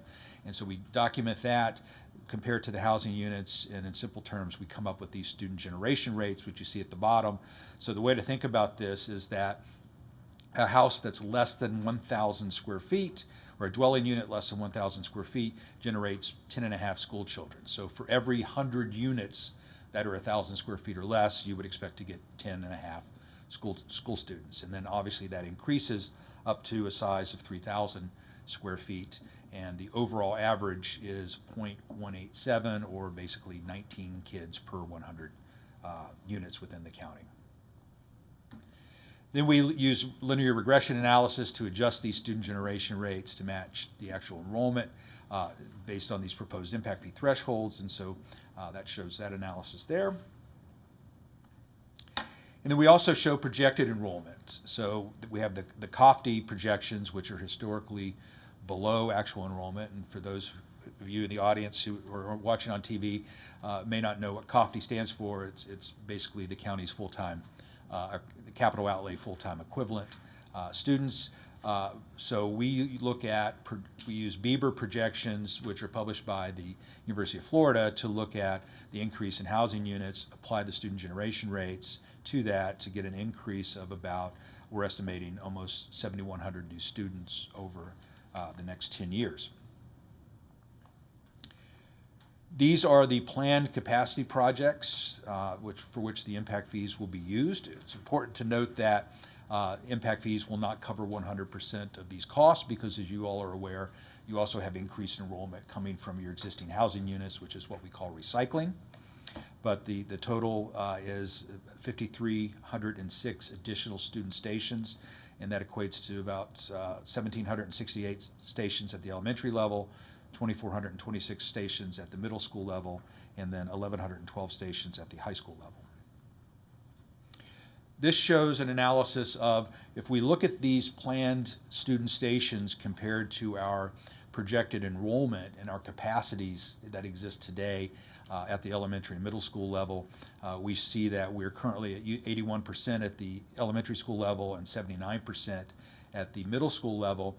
At the end of the 10-year period, we would be at 88% with the planned stations at the elementary school level, 75% at the middle school level. And at the bottom of this table, it also shows that if we didn't build these student stations that are planned, that utilization would be 95% at the elementary school level and 93% at the middle school level. We did the same type of analysis here for high schools. The current utilization rate is 93%. With the additional student stations planned, high schools would be at 101% of capacity at the end of 10 years. And without the planned student stations at the end of 10 years, it would be at 109% of utilization. This table shows the construction cost estimates, and this is based on the planned construction costs of these capacity projects. At the elementary level, you can see here highlighted in red that the bricks and mortar cost per square foot is $333 at the elementary level, $403 at the middle school, and $365 at the high school level. We also have to have a cost for land. This is based on recent land swaps and contracted purchase prices. There's a total of 193 acres at a cost of $14.6 million, and so this equates to a cost per acre of about $75,487. These next three slides are going to basically show you the documentation of the level of service standards at the three school levels. The highlighted area in green are the level of service standards used in the analysis, which is based on a comparison of your actual enrollment to your actual permanent capacity, assuming that you're at 100% of capacity to get these levels of service standards of 137 square feet per student and 0.021 acres per student for the elementary schools. This shows the same sort of analysis at middle schools. The level of service standards are shown in green. And then the same type of analysis here for high schools. Again, levels of service standards are shown in green. There's also a component for buses. You have basically three types of buses at this point in time, and we show the actual purchase price if they would be purchased today to get our levels of service standard and our average cost per bus. Then I mentioned credits. So this shows credits for principal payments on existing certificates of participation. You may notice I did not say interest, and that's because we're not including the interest costs in the cost side, so we're also not including the interest on the credit side. And then we look at that over the life of the bond and get a net present value using the bond or the certificate of participation interest rates. So in this case, we have credits of $2,883 for one of the certificates and $2,004 for the other, for the sales tax bond. And then there's also a credit for future debt service. So when the district goes out to bond finance the planned school construction, new growth will be making payments through their 1.5 mil rate for those bonds. So we're crediting those as well. And then we get the impact fee amounts. So the first table here is going to document all of these levels of service standards and credits that we've gone over at this point in the presentation. So as we work our way down, we have the building cost per student, the land cost per student, and the bus cost per student. So for instance, at the elementary school level, we have this gross capital cost of $47,973.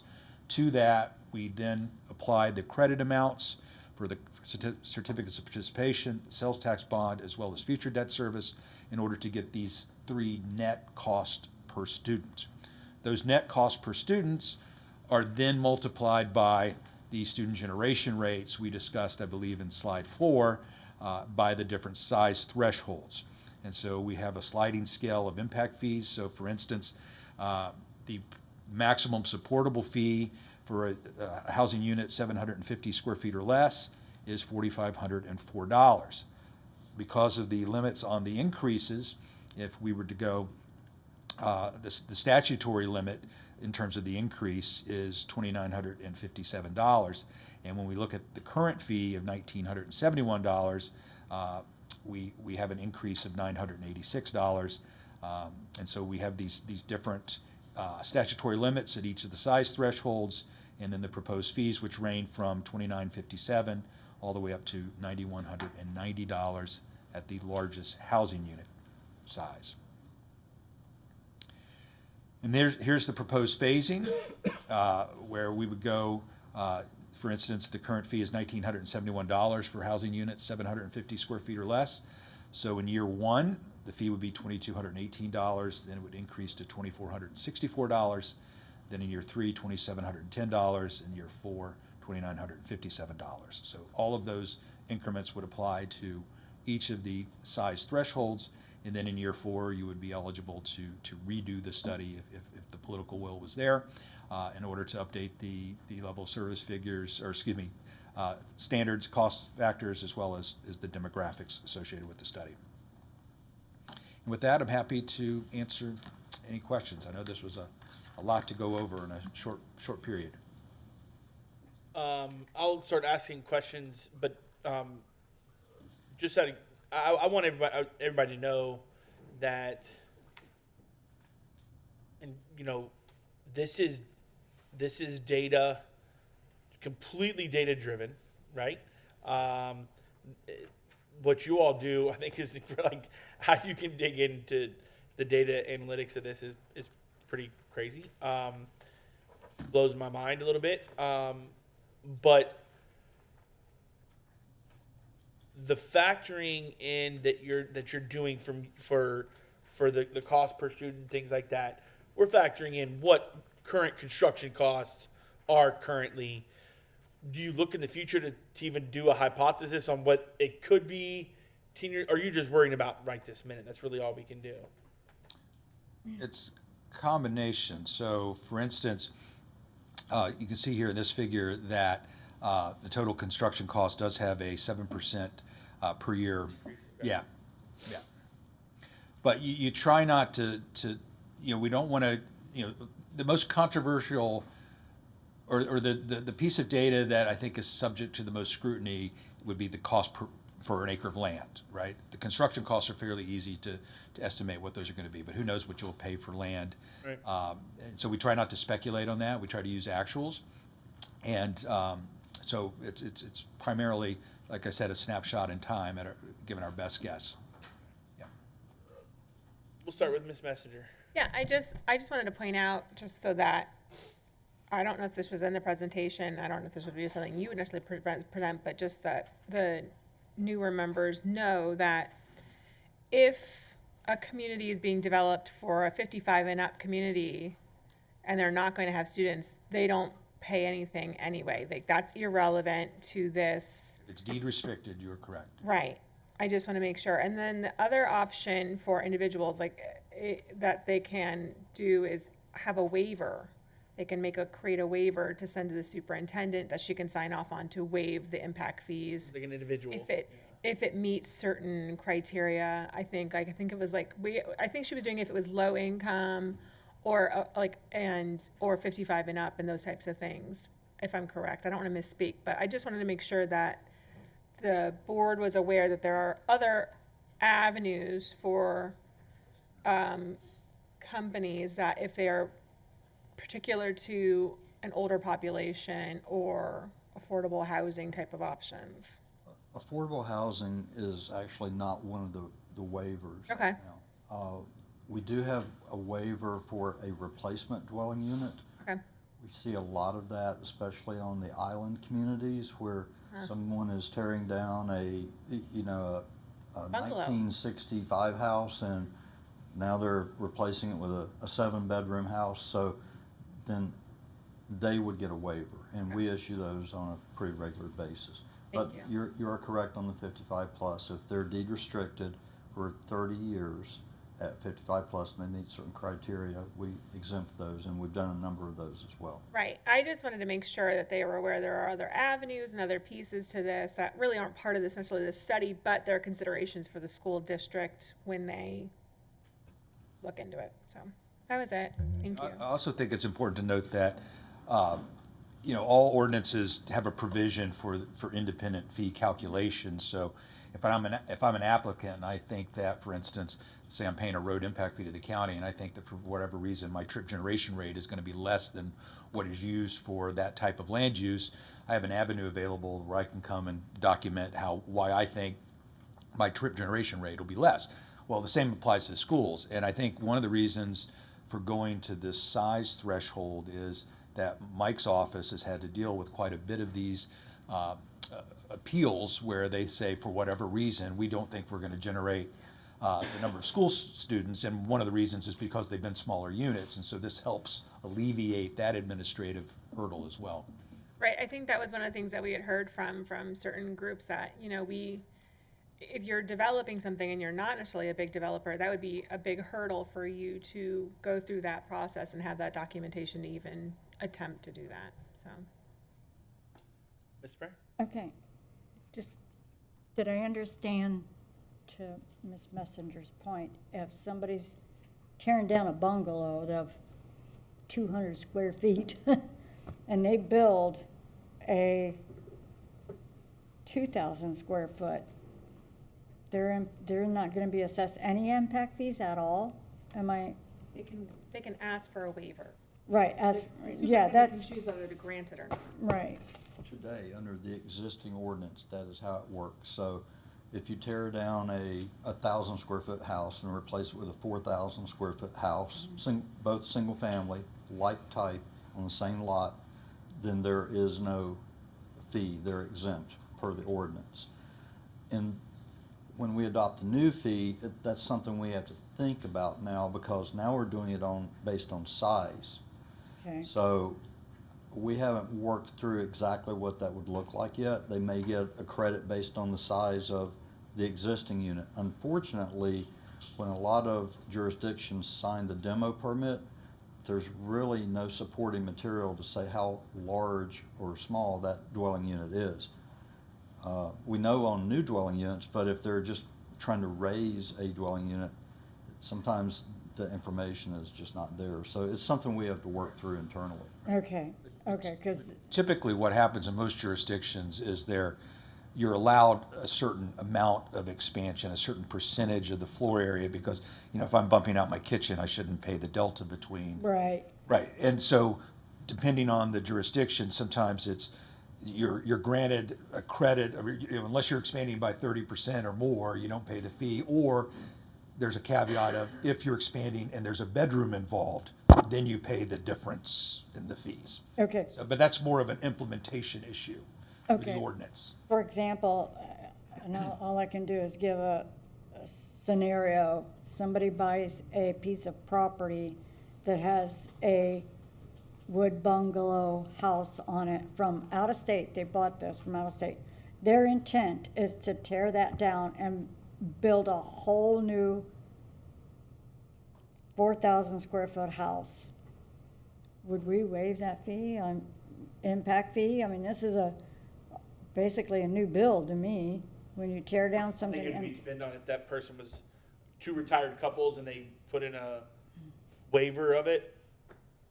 Are they generating anything to the school district is what I would assume. The superintendent. Yeah, that's- I don't want to. Yeah, all of that has to. That's how the waivers looked at, right? What's the impact on the school district? I think what I just heard him say was that it's an ordinance. Right, it's through the county's ordinance. Yeah. Right. And the ordinance doesn't, distinguish between whether you're from out of state or what No, your I age just is, mean right? you're increasing your footprint of your property from a 1,000 square foot house to a 5,000 square foot house. I don't know what the county ordinance is on impact fees for tearing down and rebuilding. I'm Right now, really not familiar with, It's a 1-for-1 right now. We're Okay. just replacing one unit with a new unit, so there's no fee. okay, so, but, But that's something that has to be worked out with the county in terms Okay. of the ordinance, in terms of to what extent are we going to, if any, put a limit on, for the first 20%, there's no fee, but afterwards After you do that, pay. yes. The difference. okay, right? okay. It would be the Okay, difference just want to in make size. sure I'm, following Yeah. that process. Right. Right, okay, so they would get a credit, okay, you already have 700 square feet house, but now, we're not gonna impact fee you on that, but we will impact fee you on anything greater than that, or whatever percentage Right. that you could do variable on, I'm guessing, so, okay. Because, yeah, that was my biggest question, was if somebody tore down something and built something new, how would that be dealt with in the county, and how would it impact us as a district? So, And we're kind of subject to the county's rules. right, So right, it's like a negotiation type of thing, I'm sure, but yes. we're subject to their rules Right, and their procedures. okay. Ms. Foreman? Two things I'm trying to get my head around. The first one is the 25% limit. Is that per unit or is that in total? It's for that fee category. Okay, so right now, a house that we have at 6,000, a smaller home paying the 6127 or whatever, we're not increasing that. Right.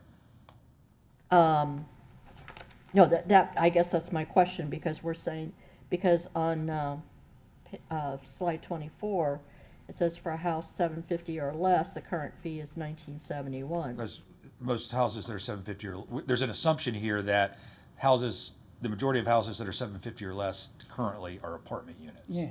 So that's why we're showing the multifamily and townhome fees there, the 1971. Oh, I see. 3502, and under the current fees, anything over 1,000, we're basically assuming that's the single family size. Is there a different rate for tiny homes?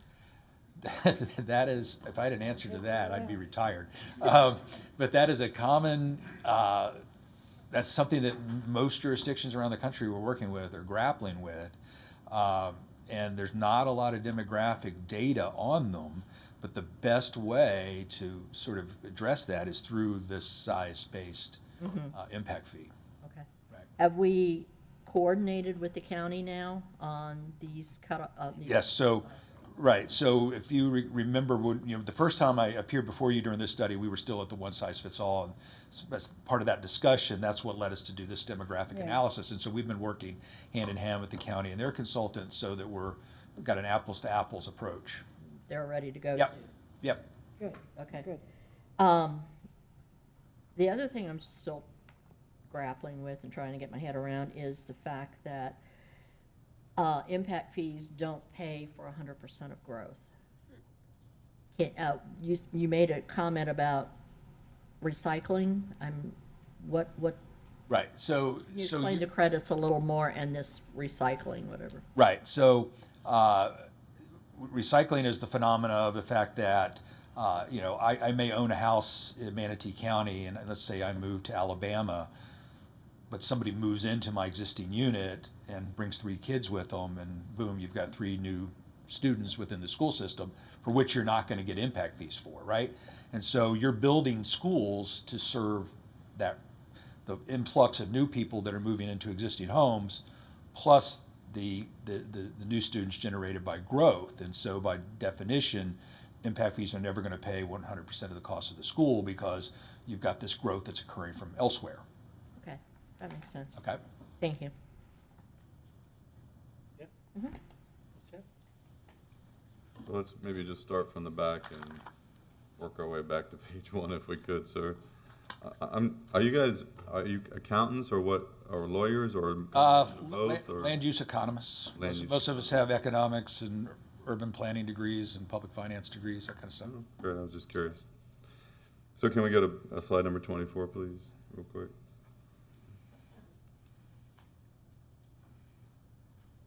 So it looks like, from what I see here, all of the fees are planned to go up. Is that true? Okay. Just want to make sure I looked at that slide right. The reason I asked that is because we talk about affordable housing and trying to help with that problem, but if all the fees are going up, I don't really know how that helps, especially if you look at the 750 and maybe I'm not understanding this right. So you look at the 750 or less, the current fee is $1971, it goes up $300. The current fee for 751 to 1,000 is $3,500. It goes up $400. So how are we helping affordable housing if the fee is going up, or are we, or is that just it just is what it is based on inflation? It is what it is. You help affordable housing through policy, Right. right? Mm-hmm. Yeah. Okay. But we are helping affordability in terms of, for instance, if I build a 1,000 square foot housing unit, I'm not paying the same as somebody who's building a 6,000 square foot housing unit. Which you were today, or which you Right. are today. That is what I was curious about, and again, maybe it's somewhat complicated. I'm not understanding it right yet. So I thought I heard at the beginning that everybody pays $61.27 Today, today.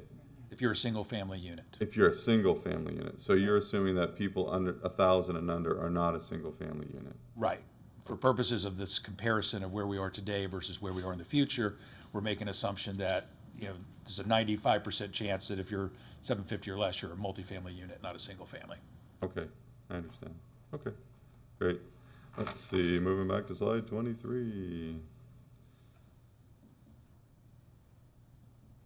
Help me understand what you're trying to show us on this slide here, because there's a lot of numbers. Yeah, the first line is your net capital cost, which is the green figure here.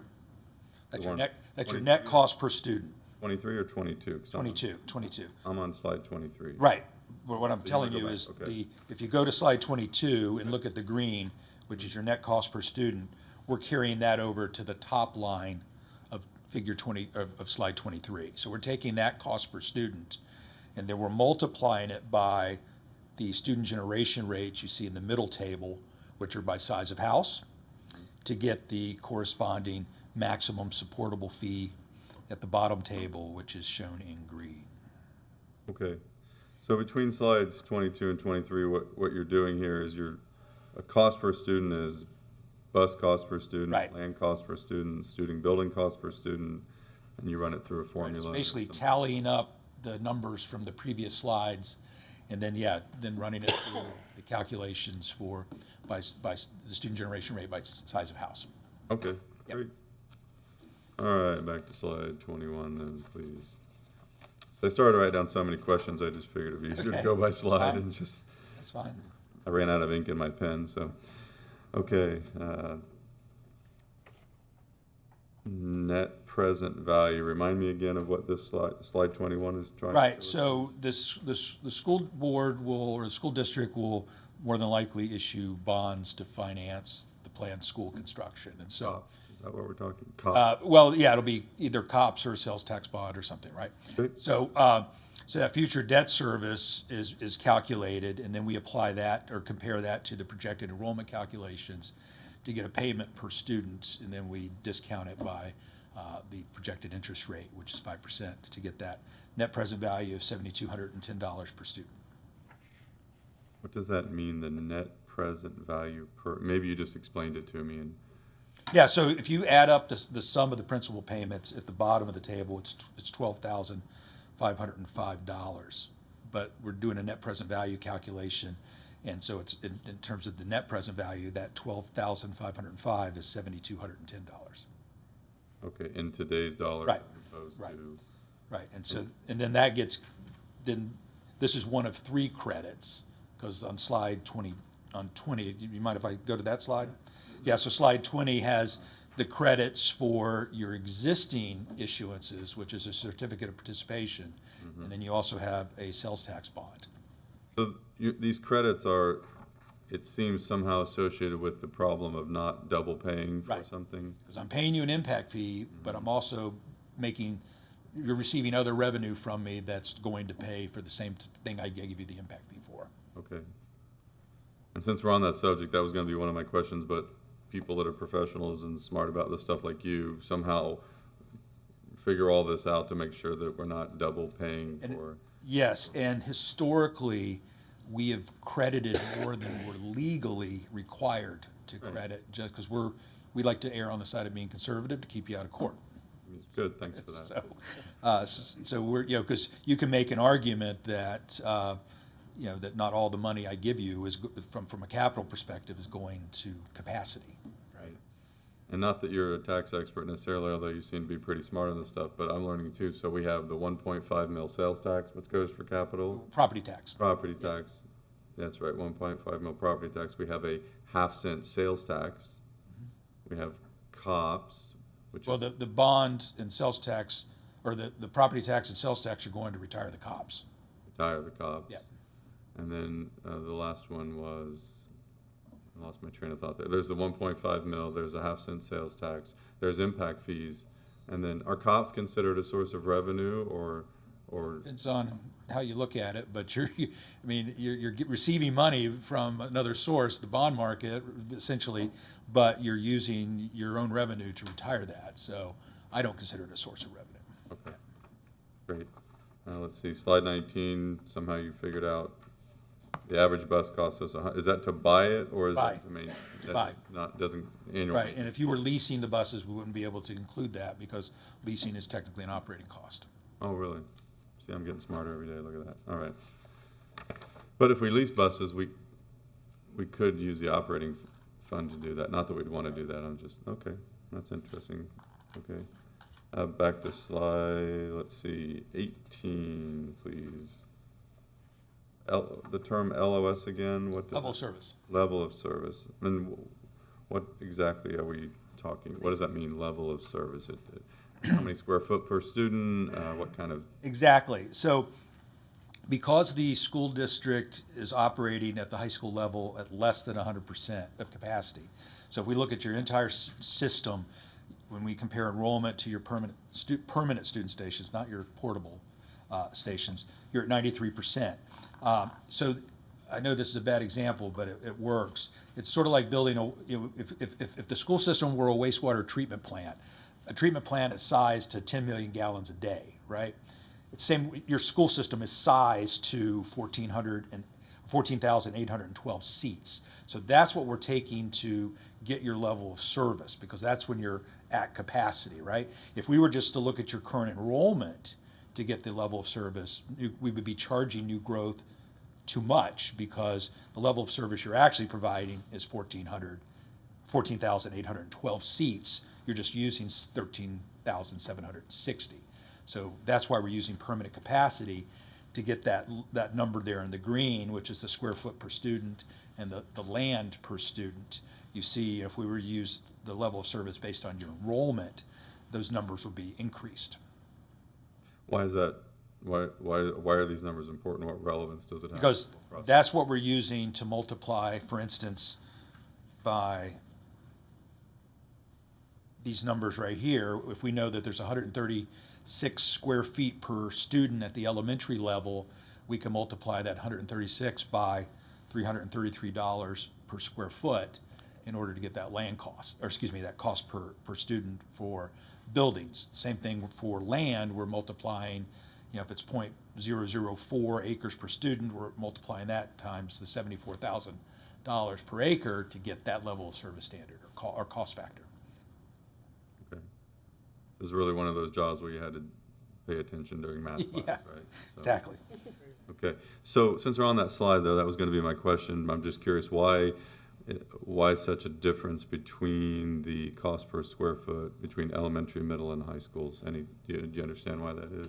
Yeah, so, Mike has probably a better explanation, but I can tell you in general, elementary schools tend to cost more per square foot because they're smaller in size and they don't have the lesser cost common areas and athletic facilities that sort of dilute the average. Because when you build an elementary school, it's a very intense constructed building. It's small and compact, where when you start to build middle schools and high schools, there's a lot of lesser cost space, like cafeteria space, auditorium space, that kind of stuff that you don't see in an elementary school. It also depends on what types of schools you're building. For instance, if you're building an addition versus a standalone school, those can affect the averages. And so I think there's a good cross-section here. There's a brand new elementary school, but there's also 2 additions. So we're getting a weighted average of that square footage. We're getting a new school and 2 additions at the middle school level. So again, that's a good representative sample. And then same thing for high school, an addition and a new school. Okay. So the level of service numbers are used in your calculations for credit purposes, or what are they used for? To define the costs and the level of service in the community. For instance, maybe a better idea or representative example is parks. So, if the county is providing, 3 acres per 1,000 residents for parks, that's your level of service from an impact fee perspective. Now, you may have a park master plan that says our desired level of service is 5 acres per 1,000, right? But since you're not providing that, we can't charge the impact fee for that because we have to provide it on your actual level of service. Okay, so it's starting to come together for me now. So Yep. that number, level of service, is somehow used to say this is how much it's going to cost us to build a school. Right. Based on the number of Or students. provide a student station. Provide a student Is a station. better And representative. And so then that is a variable in the calculation that is used to calculate an impact fee. Right. All right. Picking up on the stuff. Okay, so that's the same for elementary schools, middle schools. It's just a level of service. Okay. Exactly. Great. Okay, back to slide 15 then, please.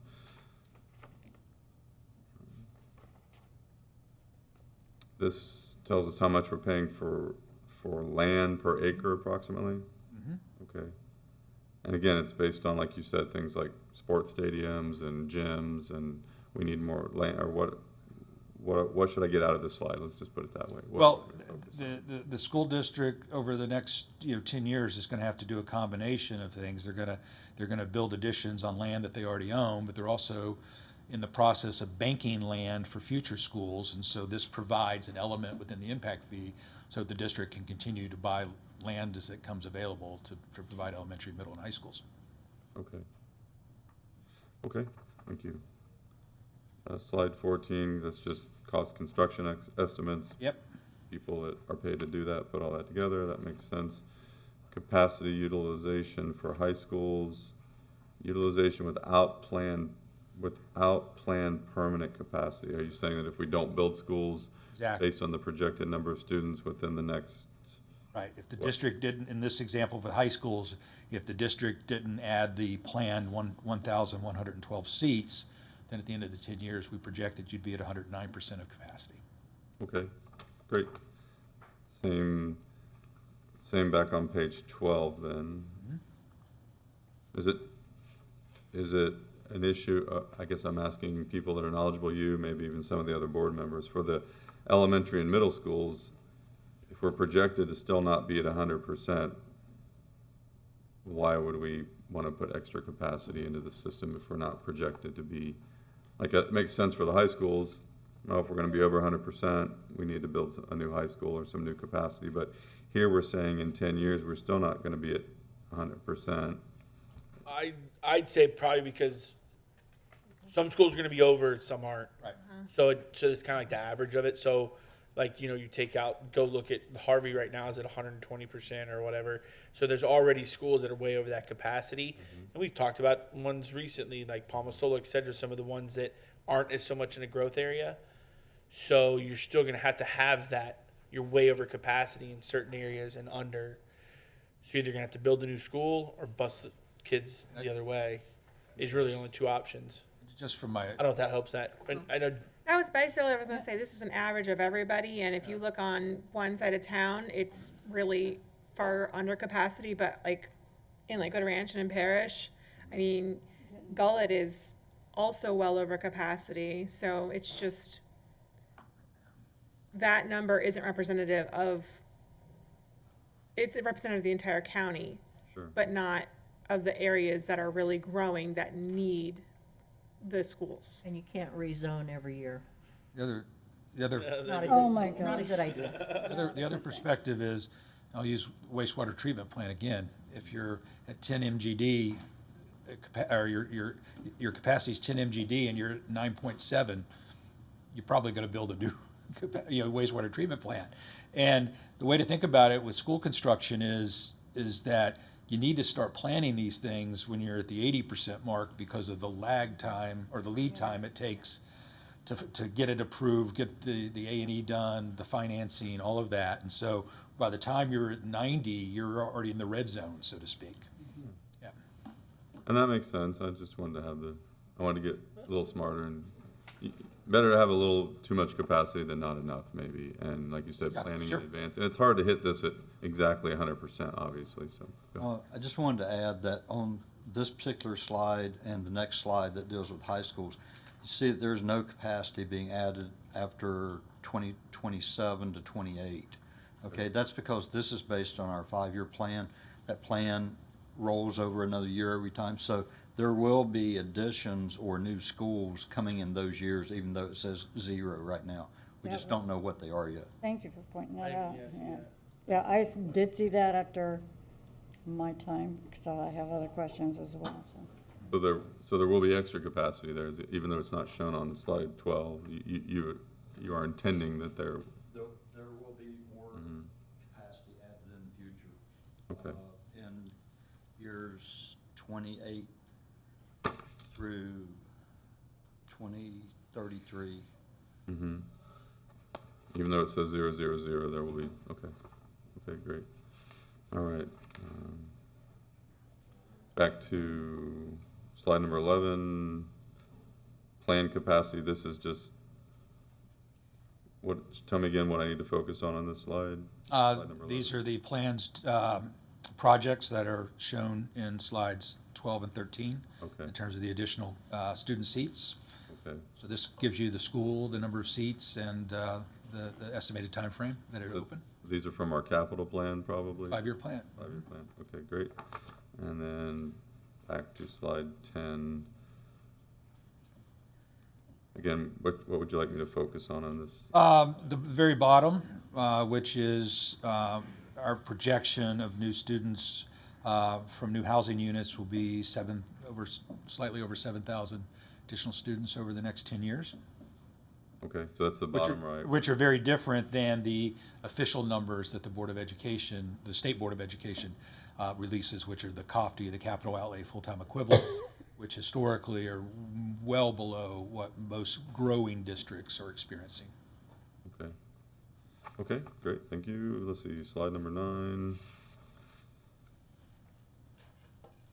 Again, this slide, what should I focus on, or what? This is just how we shows the ranges or the size thresholds that we used for the impact fee study, Okay, great.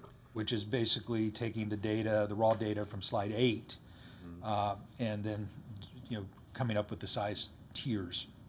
Okay. There were four large tiers that then were, diluted to the 6 tiers that we have. Okay. And then back on slide 8, the one thing I picked up off of this slide was the number down here at the bottom, the total where it says 0.105. That's how many students you estimate per Unit.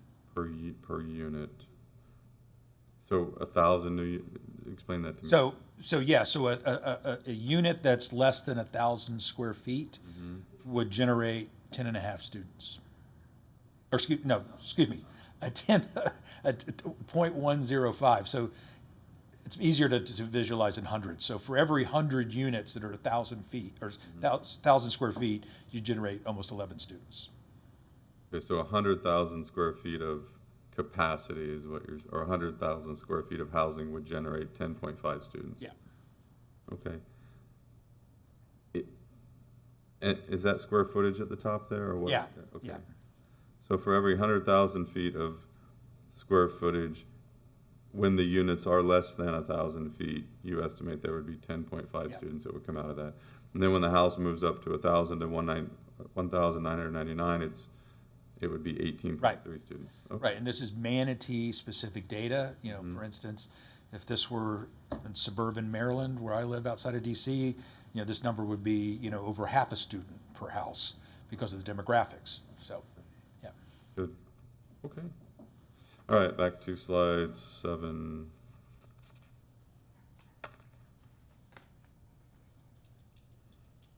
Can't increase it more than once every 4 years. So once we do this year, it would be 2027 before we can come back and look at this again. What happens if we don't have impact fees? I mean, there are some people in the community who think that it's unnecessary. You have plenty of money with your cops and with your sales tax and with your 1.5 mil, and I'm just trying to get educated on the Well, issue. Let's put it that way. So I can answer those questions. Like, I don't know, we'd have less money. Okay, well, that's not really an answer to them. So, I think you would have a funding issue Okay. and not be able to add the growth, the extra capacity that you need in the future. For example, in fiscal year 1920, we collected $21,759,000 in impact fees. In 2021, or fiscal year 2021, we collected $29,073,000. And then in 21-22, we collected $31,150,000. So it goes a long way towards paying for your future growth. okay. And if you add, just real quick to kind of go with that too, if you add all those up, that doesn't equal building a high school. I mean, it's really roughly close. It's about 70, maybe I'm just doing that in my head. That was about 70,000, 75,000. Yeah. Those 3 years, right? So that's not enough to build a high school. But at the same time, we need, if you go back to one slide, we need a K through 8, we need elementary, we need high school, we need it. So, me personally, to the people who say we don't need impact fees, I don't know that they are educated enough on the budget and the funding to really. Well, I think you have to look at other funding sources, and that could be an increase in property taxes, which I don't think the general population would appreciate. I mean, the idea here is that the fee is being paid by those that are impacting the district based on buying a new dwelling, instead of spreading it out to everybody that already lives in the county. So you've got to have that revenue source from somewhere. This targets that specific group that is creating the new impact. Well, I'm to some degree playing devil's advocate. Some people would say, well, if you add impact fees on to any house, whether it's 750 square feet or it's 10,000 square feet, you're just upping the price of housing in the community, and that's bad. And so, especially if we're worried about affordable housing, why not just eliminate impact fees? I'm just kind of having an I get that intellectual question a discussion. lot, as you can imagine. I always like to say the smart developers like impact fees because it guarantees that you have a place to do business.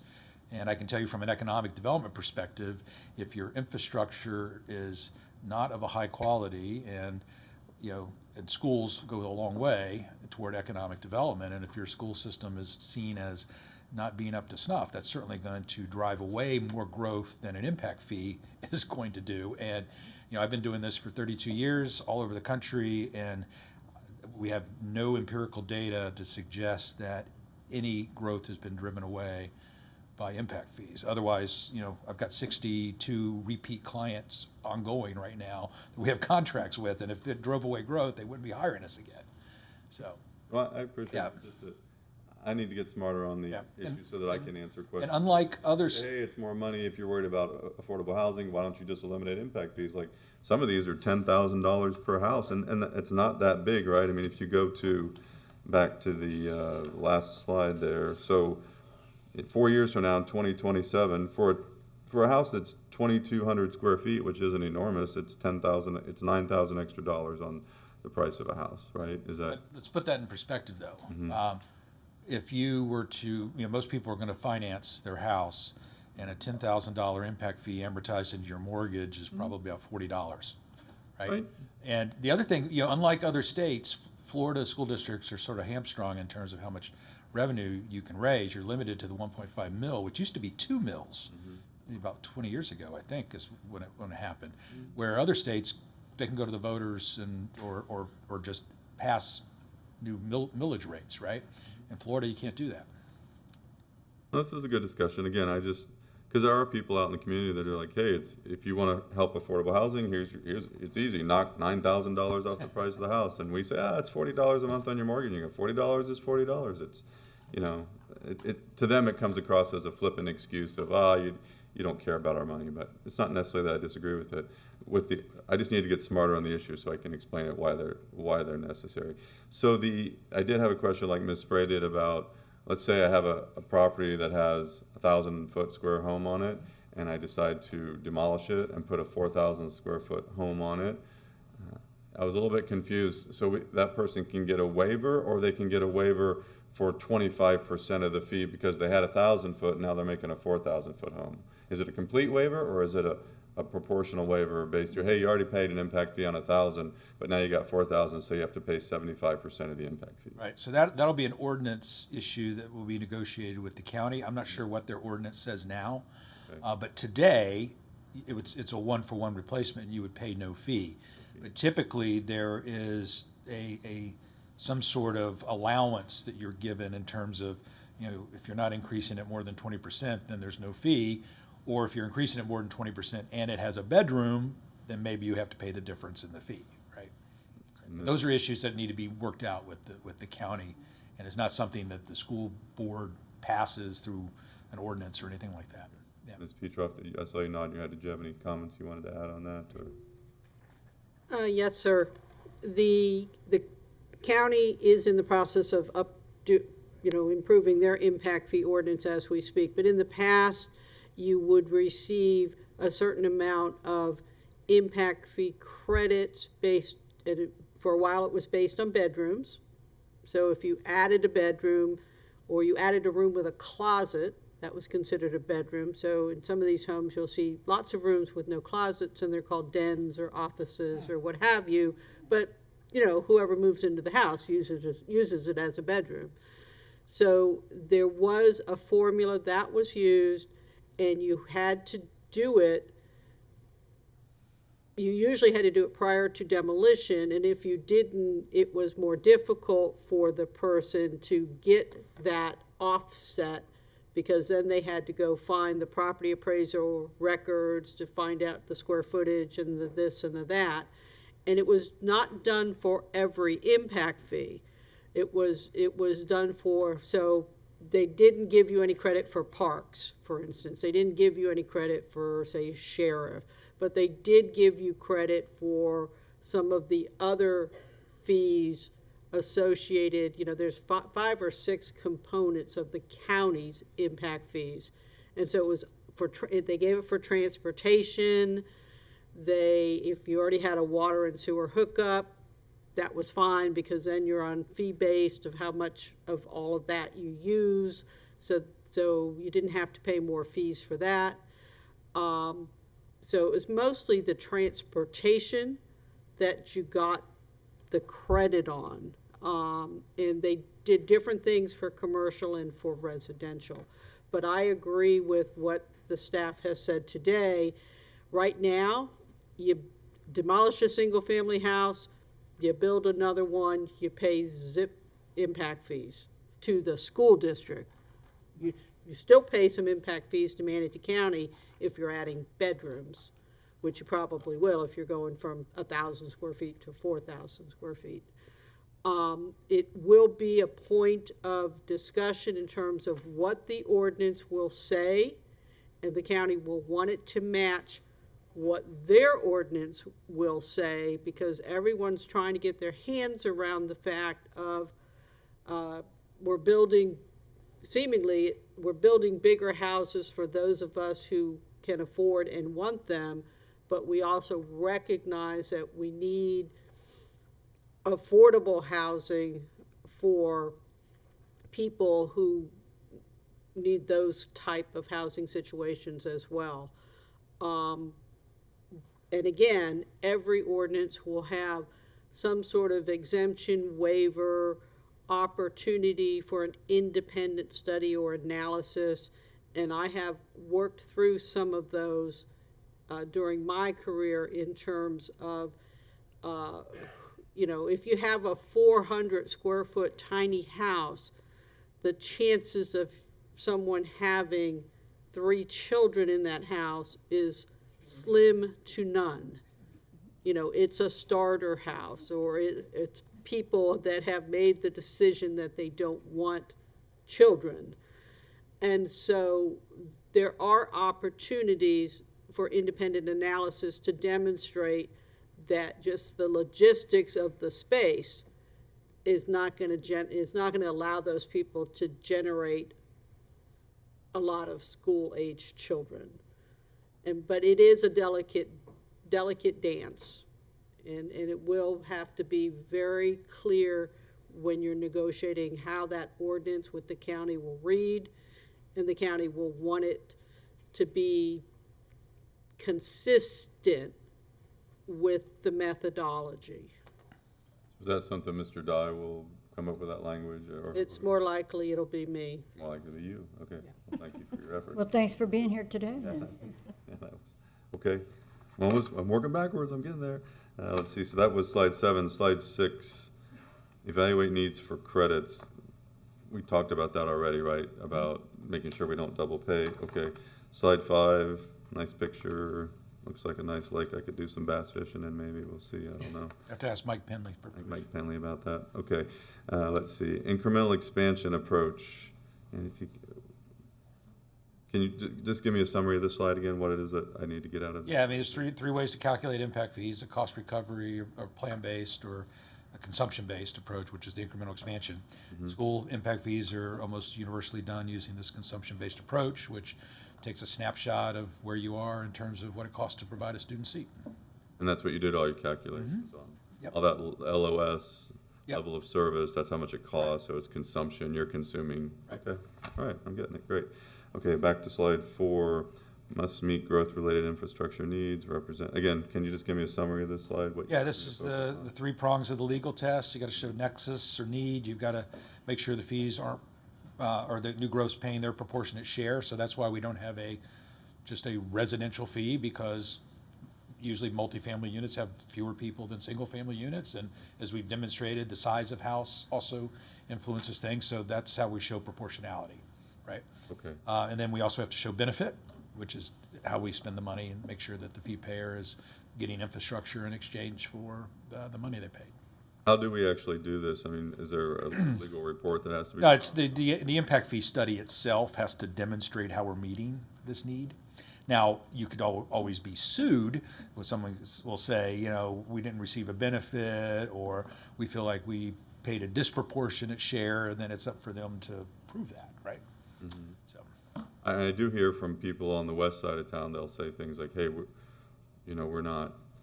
benefiting, well, they're not paying impact fees though, I guess, unless they're buying a new house, but there aren't many new houses going in over there, so.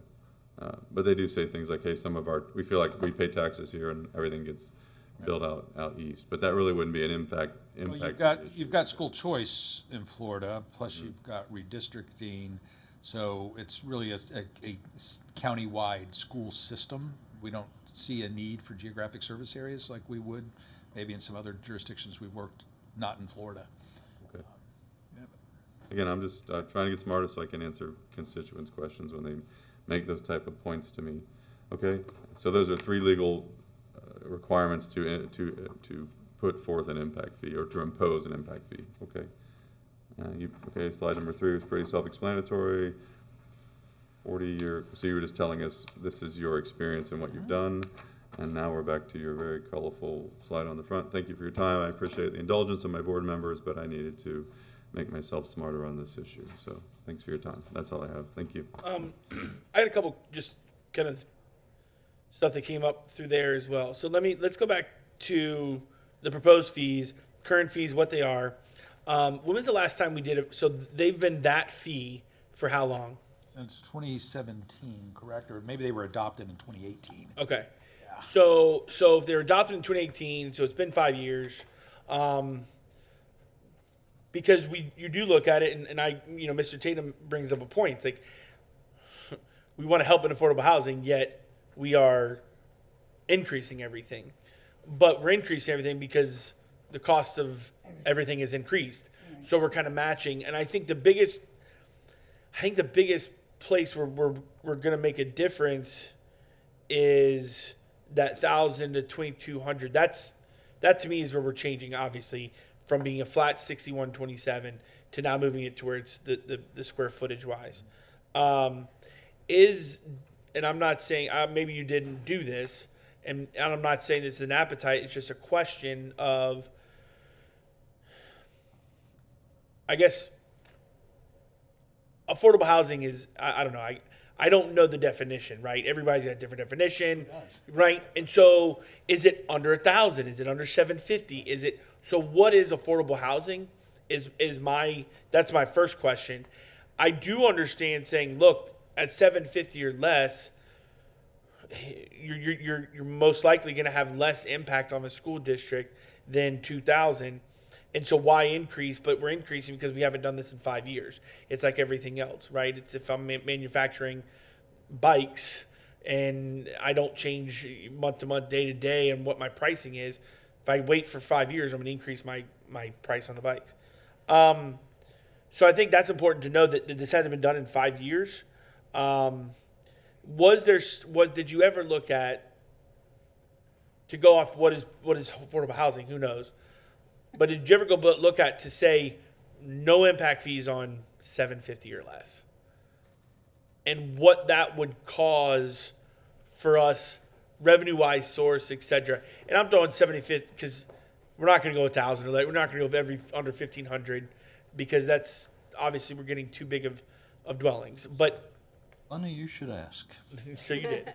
So we looked at the number of dwelling units that were in the less than 750 category. And we also looked at the number of dwellings in the 751 to 1,000 square feet. And if you had completely exempted them from impact fees in 2020, the amount of revenue that would be lost is $39,956. It's insignificant almost at that Right. level. When I'm telling you that we're collecting about 30 million a year, that's not a big number. And in 2021, the amount of revenue lost would have been 26,850. So again, insignificant.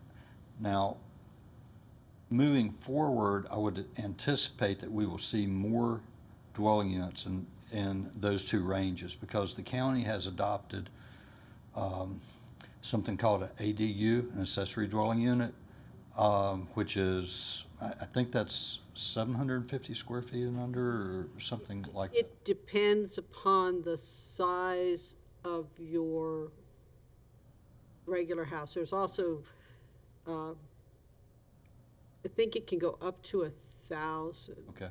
And then they had also adopted a half dwelling unit, which is multifamily, that is a smaller unit. So those are two new things the county has adopted. So that's why I think you'll see more in that category in the future. But to date, the amount of revenue lost would have been insignificant. Okay. And that's right. And I don't know if we take away the impact fee, does all of a sudden it becomes more affordable to folks? I don't know, right? We don't know that answer, but we do know that we have somewhat tried to do something. But so I don't know. To me, if there's a change in this, I think it'd be that. It'd be that we would look into. I don't know about necessarily eliminating it completely, but if we're not going to see really significant impact on those 1,000 to and below, why assess it? And maybe that does create in the new building of the new neighborhoods, etc., the development, that maybe they build some more of these because they're not going to be hit with that extra. So and I know I'm bringing up a whole other issue and topic, but that's just my thought. That's my thought process. Yeah. I just wanted to let you know that the way Manatee County considers affordable housing, it's slightly different in the city. They use the Florida Housing Finance Corporation SHIP and HARP programs, and I've got the 22 chart up here on my phone because I have to look at it a lot. So they look at percentage categories of income by numbers of persons in the household, and it's the 140% of median income. So for one person in the household, the lowest is 30% of median income. It's 18,150. The highest percentage is 140% on the chart, which is an income of 84,700. And that obviously changes for the number of people in the household. And then they have two charts, one for purchasing property, like a house, and one for rental of property. So I've got the rental one here because that was the last type of project I dealt with. And it has rent limit by number of bedrooms in unit. And so you take the income level, the number of bedrooms in the unit, and it comes up with the rent that someone who's claiming to have affordable housing is allowed to charge. And then there's one of those percentage rates is workforce housing, and obviously you can charge slightly higher because workforce housing, those people are making more money. And the same is kind of true. So I can get those charts and send them over to Mike, and then he can, whoever can distribute them. But they have one for rental limits and one for income and rental limits, income and what housing can cost if you're buying the housing. And so in Manatee County, it's pretty cut and dry to figure out, oh, yeah, well, here, you qualify, and they're using bedrooms now. And so I don't know, again, when we look at the new impact fee studies, if Manatee County is going to be using linear feet of frontage, or if they're going to be using bedrooms, or what exactly they're going to be using. But, you know, this is the guidelines, and these are state of Florida and some Yeah. federal stuff. So. Thank you. It seems the question there really is, if we were to, let's say we said everything under 750 is exempt completely, would that mean that the developer would charge $100 less a month on rent, or? Who knows? I mean, that's not our, And so, right. and how would we know that? Is No, what you just said? The developer would only do that if they qualified for affordable housing. If a developer chooses to do affordable or workforce housing, they get density credits, and then they have to sign a developer agreement, and they do have to maintain the rents at the lower level for the extra units for up to 15 or 20 years, depending upon how much value the developer, how many units and how much value the developer received in terms of impact fee credits and other grants and other types of assistance from the local government to build those units. So in your professional opinion, because you appear to be a professional on this, if we eliminated like the fees at the 750 or 751 to $1,000 level, would that have any impact on rent that the developers would charge, or not? No, not unless they are going to tag themselves as either affordable housing or workforce housing to get larger density bonus. Otherwise, it's just going to be market rent. You know, the only reason the rent comes down, I think, is if someone is required to do it under some other agreement, you know, contractual agreement with the county for more units, or for a lower impact fee, or, you know, it's always a negotiated item. So no, I mean, it's not going to be if what a developer puts up a brand shiny new apartment complex someplace in Lakewood Ranch, and they have studios that have 550 square feet in it, they're going to charge market rent.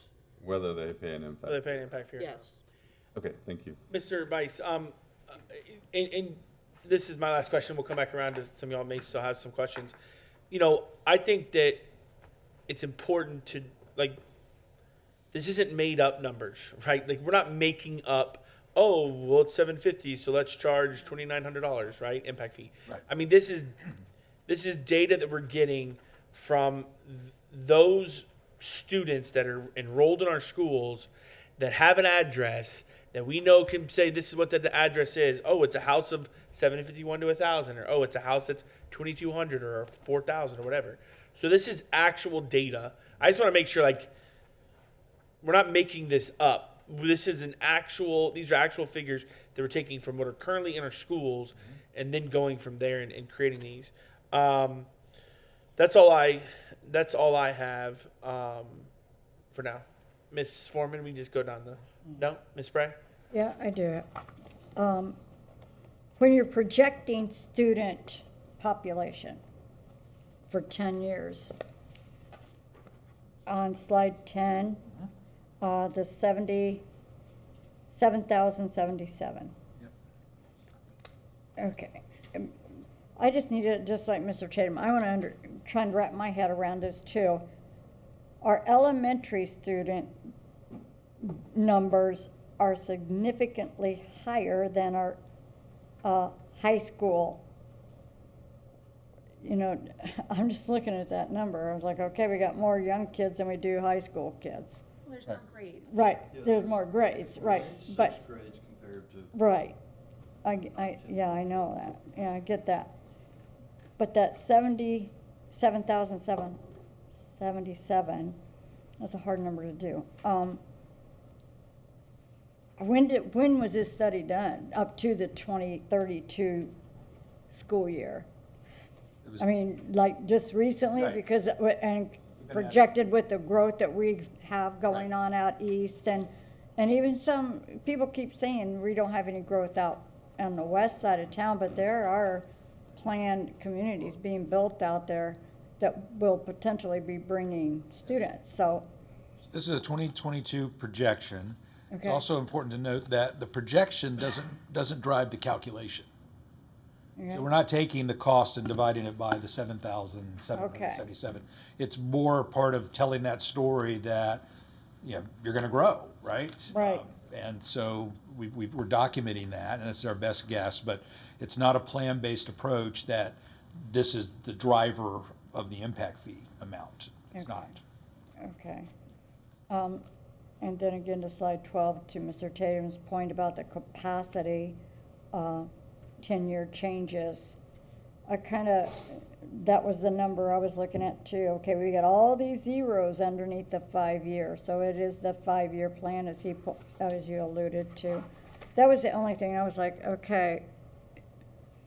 Because I think that the growth that we're having right now could far exceed that 7,000 number. And it's something us as a board need to be conscious of. And, you know, and I know Mr. Purdy works with the county to see what planned developments are coming through the pike, you know, now and 5 years from now. So I just think that's a little low projection. I think it's gonna be higher, to be honest with you. I really do. I think it's gonna end up being higher, and we need to look at that. And I agree with Mr. Choate, and to Mr. Tatum's point, I don't think something lower than 1,000 square feet should have that impact fee. It's a very small portion, but again, we have to look at how long that one impact fee is gonna be there, but how long will they maintain that one unit as being affordable? The other And that's a county thing. You know, the county dictates how many units are you building that are workforce, and that's the thing I can even go farther in. So we're defining all these categories of affordable and workforce. Well, it's, workforce needs to be able to afford what they're living in. So I'm confused why we're doing two different or the county's doing it categorized that way, workforce and affordable. You know, that to me is confusing. Can that be explained a little bit from? Not by me. Right. But I think the other thing to keep in mind with you don't want to be getting rid of fees at a category, because there's ways to deal with affordable housing through policy. Right. What you leave yourself vulnerable to is you really can't discriminate against land uses with an impact fee. So you just can't adopt a transportation fee on office and industrial, but not retail, right? And if you can't reduce them, or I would argue, and I think most courts have found this, that we can't reduce it 50% for retail, but charge 100% for office and industrial across the board. And I think you would be in shaky ground if you just said arbitrarily, we're just not going to charge units 750 less, in my opinion. So I don't think you want to get into that, because there's other Well, ways I to mean- deal with it. Yeah, I didn't either, yeah. There you're are other right. ways to deal with it through policy, and Right, the but county is making if- those steps. Yeah, if legal could explain that to me, how are they defining affordable and workforce? I mean, is it pay scale? Or income levels? Is that, am I guessing that's probably right? Somebody on a fixed, Income levels. okay, somebody on a fixed income versus somebody that's actually working and maybe moving up the corporate ladder or whatever would be, okay. So this chart that I have, which, I just tried to send it to Mike, and apparently I don't have a good email address for him anymore. The chart that I was reading from, it has the median income as of 2022 in Manatee County. And then if you're at 30% of it, you're affordable. If you're at probably 120% of something, you're at, well, no, the median income was 90,000. The highest number on that chart was 84,000 something. So we'll get you the charts. The county has definitions for both of those. Okay. So, you know, it says exactly the difference. We can provide you those. But the trick is, as I said, if somebody wants, in the county, if you're getting land use approvals, entitlements to build units, and you want to build a totally affordable project, which I do have some clients that want to do that, then they will leverage that affordable idea. You know, they get the chart, they make sure their numbers work, but then they get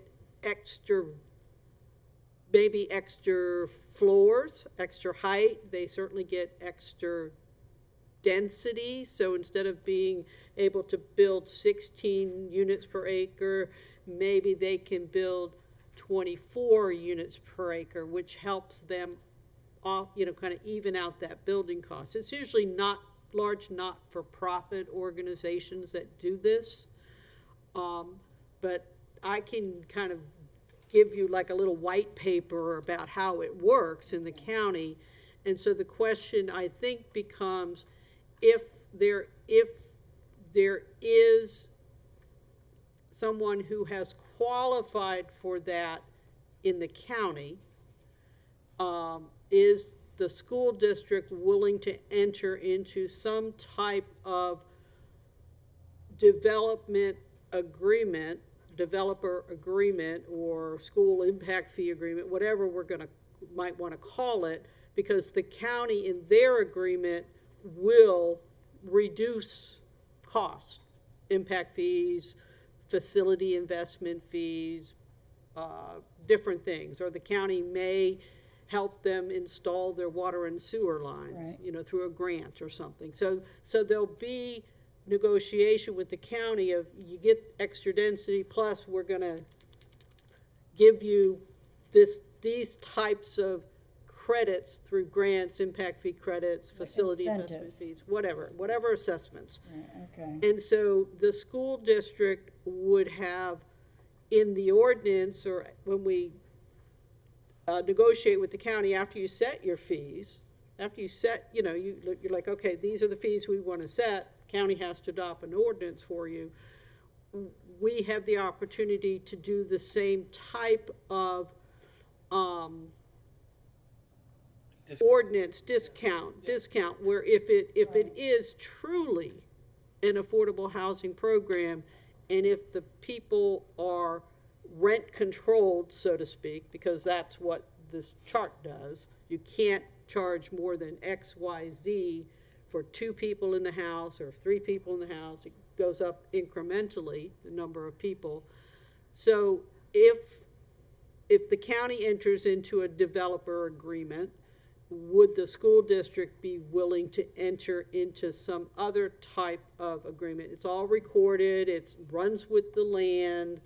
If you break the agreement, if you want to eliminate the agreement, the developer has to pay back all the credits that they got. So it's sort of difficult to do that. You know, they really have to think that they can make a whole lot more money going to market rents, but in today's economy, maybe they can. I don't know. But it's a complicated process, let me just say that. But it is possible to deal, and I think Mr. Bice said it, you deal with the affordable workforce housing thing through policy. You know, you have the framework in your ordinance to do it, but it's on a case-by-case basis, and you sort of follow the lead of the county in terms of what they're giving away and making sure that it is indeed affordable or workforce. Great. Okay. great explanation on that, because so we need to make sure the county knows it. We kind of follow the county then, is what we're saying, then we need to kind of stay in line with what the county's doing on the district side as well, is what I'm hearing. But yeah, Is that- potentially we Yeah, could. potentially, yeah, okay. Okay, because I'm looking at the proposed fees for 2024, year 1 to year 4, there's a pretty good increase there. If you look at, 2,200 square feet or more, you go from 68 to 91. That's quite a jump. It's gonna be hard to swallow, I'm sure. That's all I had, Chair. Thank you so much. All right, thank you, Ms. Messenger. Nothing? Okay. Anybody else? No? Okay. A lot of So stuff. what, Mr. Pinley, what would you like from us as a board, Yeah. moving forward? I mean, I know obviously we can't vote on anything, but would you like a consensus? I feel like there's a consensus to move forward. That's it, just With this. consensus. I think I've heard that, so. Yeah, If you're okay with that, then what we will do is go out and engage the community. Sure, great. And, Yes. and share this with them and get their feedback. And then we will return to you for a final adoption. okay. Okay. And I do agree that, I think that on a case-to-case basis, just like anything, I mean, the county's gonna give you some breaks, you are really doing affordable house, that we would work with, I mean, Right. I could see that. That was my big thing, making sure that we're in So, line. thank you very much. Mr. Vice, thank you very much for your presentation, I thank you so appreciate it. It's a lot of work. Yeah.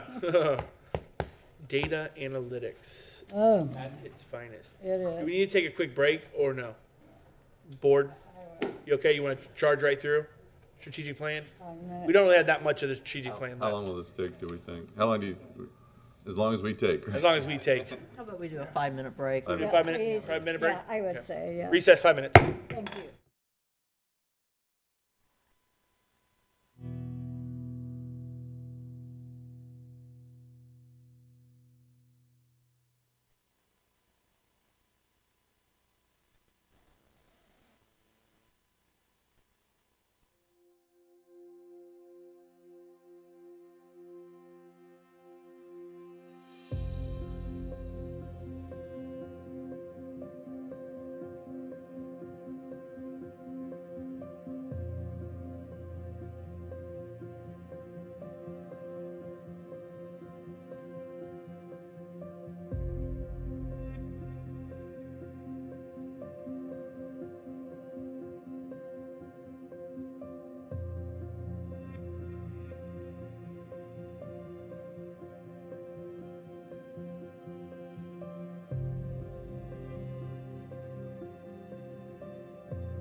we call this meeting back to order, moving to our last item of the day.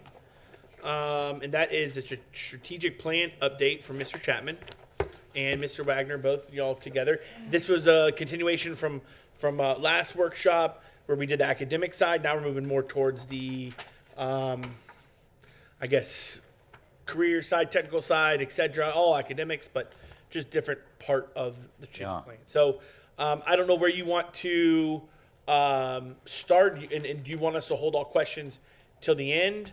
Or do you want to go side by side? Whatever is your privy. 18. We've had a chance to look at it now for Sure, 2 weeks. good.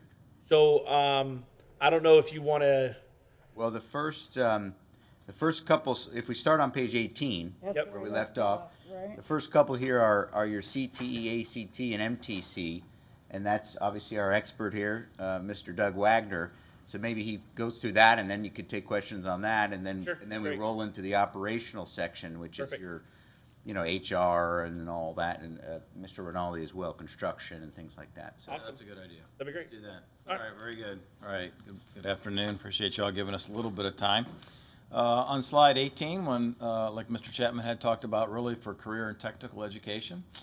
So the 10,000-foot view, truly, when you look at the 67 counties in the state and really across the country, I mean, we really pride ourselves on believing and proving that we really are one of the best counties in the state, if not the best county in the state, for comprehensive career and technical education.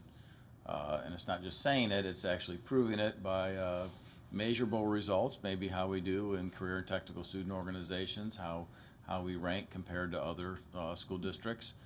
Remember, there's only 29 school districts in the whole state that have a technical college. So already the majority of the school districts do not have a technical college. They do not get one, and they're probably not ever going to have one. So only 29 districts have something like a Manatee Technical College. So they're not really a comprehensive school district when it comes down to career and technical education. What you're seeing on slide 18, really a lot of this has to talk to industry certifications. So going back, and I'm going to go back almost 20 years ago, when the first industry certifications have always been around in a lot of our core areas, such as nursing. You're not going to be a nurse unless you pass the credentialing. You're not going to be an auto mechanic unless you automotive technician until you're ASE certified. So we've always had them at the technical college level, and the state of Florida pushed them out going back almost 20 years ago for secondary, for high school. And when they first pushed them out, they said, you have to have an academy. You must have an academy to have industry certifications. So what you saw is the whole state exploded with academy. The whole academy movement just took hold and took off. And then they later changed that and reduced that requirement and made it to be a career-themed course. So you have to have a career-themed course. So you're teaching courses that really have strong careers at the end once you finish your programs. So what you're seeing on 18 really is, slide 18 talks mostly about industry certifications. A benchmark would be in Manatee County, for instance. Last year we earned $1.2 million of additional funding from the state of Florida. They pay all the districts for industry certifications, and they have different weights based on how do the industry certifications articulate into no college credit, some college credits, a lot of college credits. And so we did very well in Manatee County, and we always have. We were actually one of the first counties in the whole state of Florida to have industry certifications. So if you go back to the beginning, you would see like we were one of 4 counties that actually jumped on it right away for industry cert. So for us to raise $1.2 million for the industry certifications, attainment of industry certifications, and that's only at the secondary level. That doesn't count post-secondary. That's very strong numbers, and we've always been strong in that teachers have to be industry certified, which the state changed that up. That never was the case at the beginning. You could teach a program and not be industry certified, then the state came in and said, yeah, no, if you're going to teach industry certifications for your students, you need to hold the same credential as well, which we support, and we're for that as well. Also on slide 18, we talk about career and technical student organizations. Manatee County participates strongly in that, of course, at all levels. Even we're the only county really in the whole country that pushed forward and had middle school students participate in, for example, TSA, or elementary students participate in TSA. It always was a middle school and high school thing, and then we pushed it down to the elementary level. So you see those elementary students, if you went to the VEX, a lot of them had their shirts on for the VEX competition at the Civic Center. They had TSA on it also. So we are starting them very young in career and technical student organizations, which is a good thing. And they're continuing all the way through middle school and high school, and those who go to Manatee Technical College, they participate in Skills USA or HOSA, which are the only two that we offer there. So that's really what you're seeing on here. We talk about increasing OJT, which stands for on-the-job training, increasing opportunities for students to have summer internships and work experiences. All of that's important, whether they go to a four-year college, a two-year college, a technical college. We know they're going to end up in a career. So our job is to make sure they're prepared to be good citizens when they graduate and have a credential that they can earn a living on also. The slide 19 really talks about more towards Manatee Technical College, getting into Manatee Technical College. You've heard a lot about that. Some things we're focusing on, and we talked about 29 school districts have a technical college. There's 49 technical colleges in the state. Some, obviously, Hillsborough County has more than one, Miami-Dade, Broward. But so there's 49 technical colleges in 29 school districts. Out of the 67 across the whole state, 67 school systems. We are the largest based on the number of programs offered. Nobody has over 50 programs at a technical college. It takes a lot of effort to have 50 plus programs, because you're always going to have students to fill up those programs. Then you have to find teachers to teach in them. And then you have to make sure that not only do you have the students and the teachers, you need to have the careers in the end. So no one's going to come to your program if they graduate and there's no jobs. That's why they're there. They're there for a career. That's why they're coming to us. We know this, and we continue to push 50 plus programs.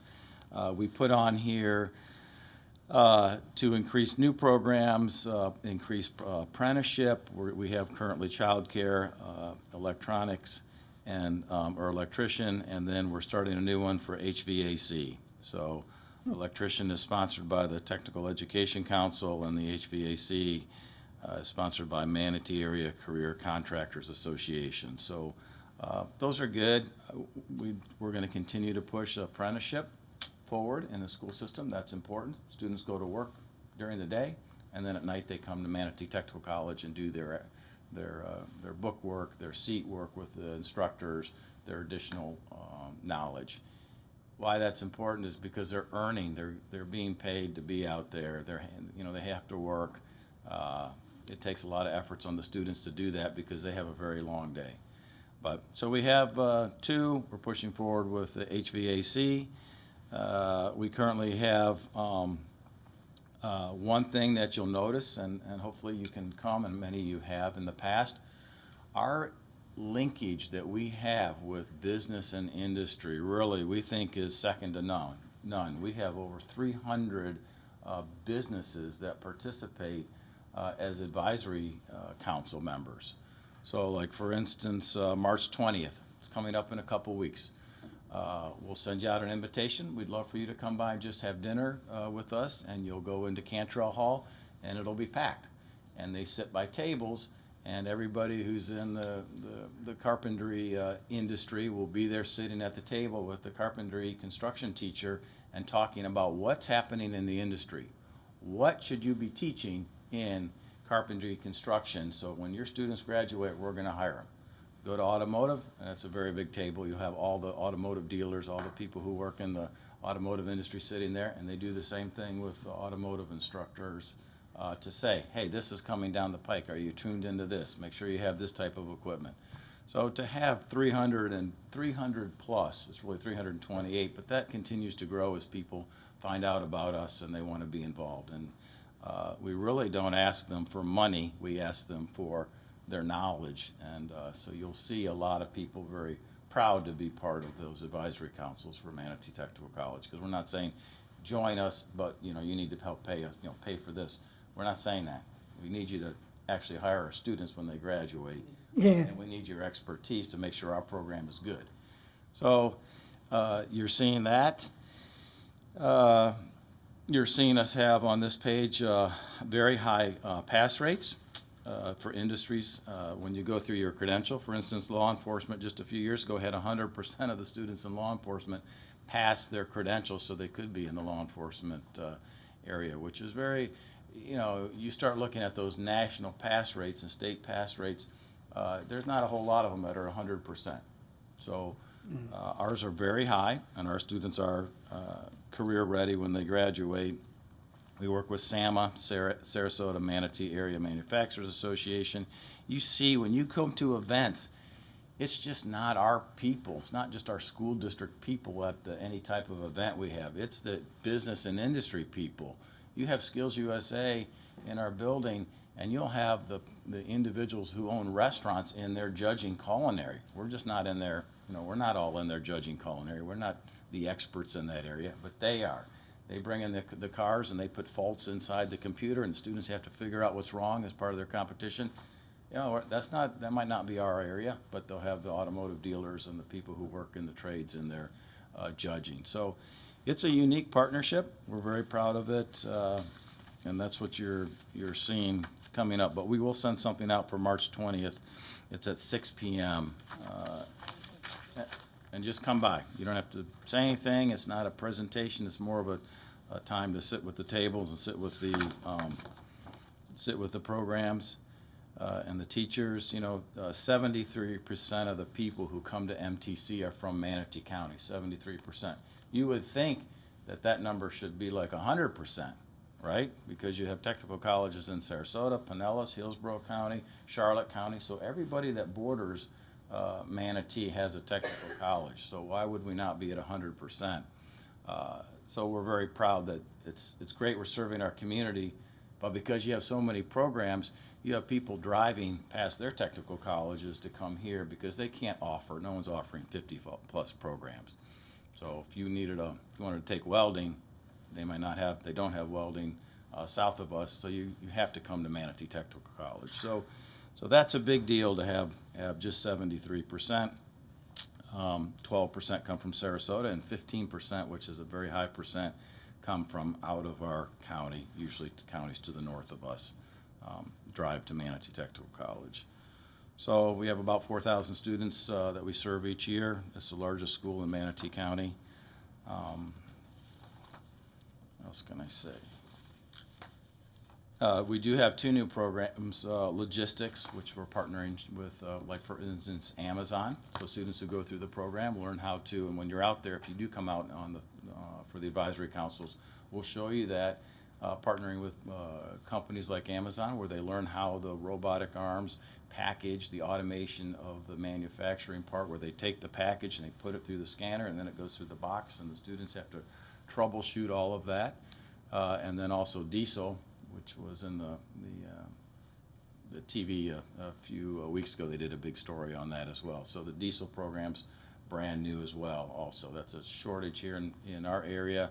We really don't train diesel mechanics, so we started down that path to do that as well. So you're seeing us push in 2 new additional programs, and we're going to keep doing that as long as there's business and industries who are hiring them. So that would be. Yeah, before you go on to Yep, let's do that. Yep. the staffing and that sort of thing. Yep. Any questions, Ms. Messenger, on the MTC part or anything? I'm just curious about what you're saying, partnering with Amazon and doing. Well, partnering with those type of companies that are moving to Florida, so they need employees to Flowers Bakery, Tropicana. They are industries that make something. Right. Or sell something, and when you go and work there, they're just not people taking the loaves of bread and sticking them in the oven and pulling them out and putting them in the package and slicing them, so it's all automated. Everything's automated. Right. Same with Tropicana. And so those technicians that keep those lines running are so hard to find. Oh, I know. So hard to find. But you walk in there and there's not a whole lot of people running those lines. You know, it's not like full of people like it used to be, even back 25 years ago. Right. I guess my question would be, are we reaching out to those places and saying, you might have an employee that may not have that, maybe working at this level, but we offer a course that can get your mechanic up to this level, kind of thing. Are we doing that? We do. Yeah, yeah. We do reach out to them. A lot of times those companies come to us and Okay. they say, we need somebody trained on this specialized new type of aluminum that we're Right. welding up for patio furniture. Can you do it? We're like, yeah, well, we can do it. You've got to shoehorn it in between maybe 3 and 6 o'clock at night, because right now we're full, other times of the day. Right. But we can do it. We can get our instructors trained up, give us your students, and we will train them up. And it won't be a part of an official program. It'll be more of a continuing education program. You see that a lot in the fire, paramedic, EMT, law enforcement, where they have to have all these specialized trainings that you might not offer as part of your program, but they need it to continue their employment, like we do. We need 120 hours every 5 years. So you will see us doing that with partnerships with business and industry. Okay. And we don't turn people away. We will do that. We will continue to do that. I mean, Yeah. there's so many businesses coming into our area. Just go to 301 and 44th. Look at all of those buildings that are being put up. I don't even know what's being put in there. Yeah, I mean, just simple things, learning how to work on a fork truck. Yes. Things like that, because there's so many warehouses going on in our area. It's, okay, fork truck, we probably might want to think about that, but that's Oh, it's again, good. yeah. It's good. A lot of those programs, if you drive down 301, just where you're talking about, a lot of the signage that you see, some of the signage that you see on those buildings were created by the students at Manatee Technical College. So the owners who are doing startup companies, they come to us and say, hey, we need a logo. Can you design something? So they do a competition with the class. Everyone designs the logo. The owner comes in and says, I like this. Let's see what you can do, and I'll take this one. And then we'll Create put it up for and them. Create it for them. Awesome. So it's a great part. It's great for the students to drive by and say, yeah, I did that logo on the building. Yeah. It's huge. It's a pride thing. too. Yeah, it is. Yeah. It is. Yeah, and it's good marketing for us because, of course, we'll do a commercial out of it and we'll put it in our Do a commercial advertisements. about So it. Okay, that was one of my things, because there are so many other businesses coming to our area, and we're reaching out to all of those new people, like you said, so I'm glad to hear that. we Because want I have no idea what's going in those buildings, they're just going up and painting them, and I'm like, wow, that's, And we want them all. When you're out and about and someone says, hey, I just moved here, I've got this, and the thing should say, well, have you been to Manatee Technical College? Are you finding employees? Come Yeah. by and we'll give you, got show those you flyers what in we my can do. car. And they'll say, well, y'all aren't training for that. Well, we will. We can start a new program. Right. We will start it. We have to have the students, but if they know there's a job or a career at the end and it pays X, our students are coming to us saying, I want to do I something. want to do that. Yep. Okay. So it's good, and high school and middle school is, we have very comprehensive programs at that level as well, for all areas. And in addition, we're really one of the only school districts in the nation that truly has a STEM, engineering programs at the elementary level. I mean, to see kindergartners in there working on structures and vehicles and problem solving and working as a group and doing prototyping and competing against their peers from other little elementary schools. I mean, this is amazing what our students are doing, seriously, at that elementary. Then they move into middle school, then they move into high school. So it's a full comprehensive program here for CTE. Yep, Ms. okay. Foreman? Nothing, thank you. Nothing? Mr. Tatum? I had one question on page 19, please. Yes, sir. In the strategy 1 section on the right, it says, due to Hurricane Ian and Nicole, several industry tours had to be canceled. What are our industry tours? Are they members of industry that come in and you give them a tour of the facility, or exactly what are those industry tours? So a couple different things. So a lot of times for our industry tours, we do a couple things for industry tours. We will take our students out to business and industry. That's been very Very good, very exciting for our student. They, the construction industry will get together. You put all the kids in, even from the high schools, and say, let's go look at the construction industry, and we get the buses and we go through a program for that. We've done it in the past. We haven't done it recently because of a lot of different things. COVID, I would blame, but having people sign up from our school districts to come in and learn about, there's a lot of people who don't know anything about technical education. Maybe it's open for the career counselors, guidance counselors to come in, school counselors to come in and learn about, used to call Camp Tech Prep, and they'd come in and they might do soldering one day or one morning, they might do bake something in baking and pastries the next day, might do carpentry for another half a day, do robotics, do something over here in healthcare. And so you get a whole lot of experiences on the programs and hands-on, and you've never done that before. You may not have ever changed a tire or break a tire off a rim and put it on the tire machine. Most people don't get those experiences. So those type of experiences can be for students going out for business and industry, and then also coming in. So two different things.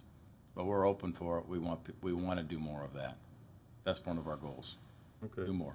I might be interested in doing one of those once in a while. If somehow we could get an invitation when they're available, and then, if I have an open time Yeah, slot. well, it'd be good. It'd be exciting to do that too if you've never had those experiences. That's Like I've always said, my handyman skills are pretty weak, so this might be an opportunity for me to, start to work on that a little bit. Okay, great. Thank you. That's all I have. I want to see Miss Spray change tire. I can. maybe I should take it off the rim on the tire machine. Break it off. Yes, I can. Put the Yes, new I one on have, there. actually, All at right. logistics trust me, trailer tires, not a car tire, Right, a big trailer. ones. Yeah. Yeah. Can you come help me hold this? Yeah, come on, so. Yeah, they're heavy too. Yeah. All right. Thank you. And, staffing. 21 we're on. Yeah, you're right. So 21, really this has to deal with human resources. So we have had a lot of efforts in human resources. When people think about human resources, obviously our biggest concern we have are attracting and retaining talent here in the school district of Manatee County. You see the number of job fairs we've had in the last 12 months. We've had 33 job fairs. That actually is a very large number. To have 33 job fairs is a very large number that we're proud of.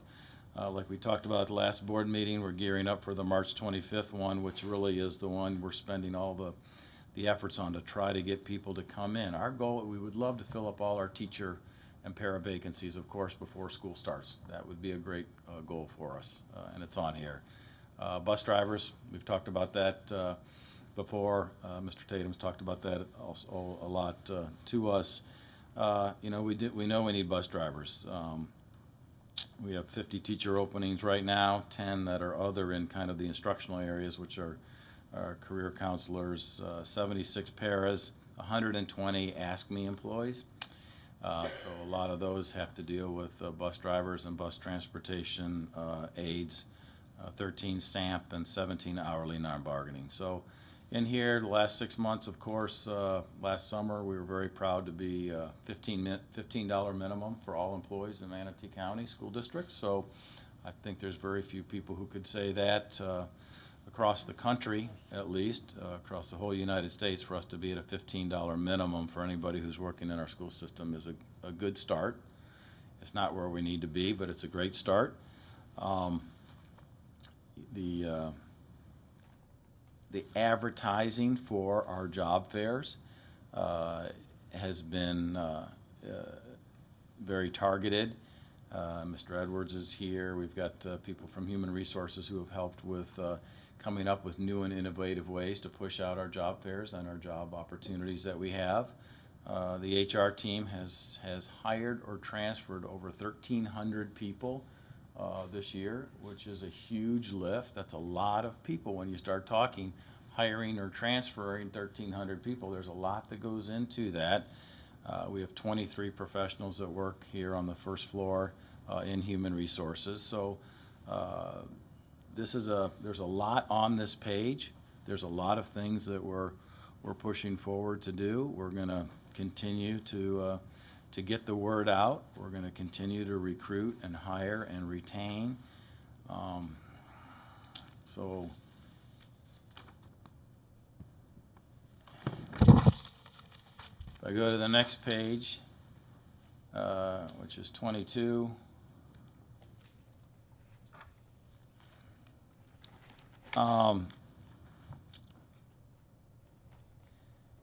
We're talking about on this one our new employee orientation, which we have every other Monday.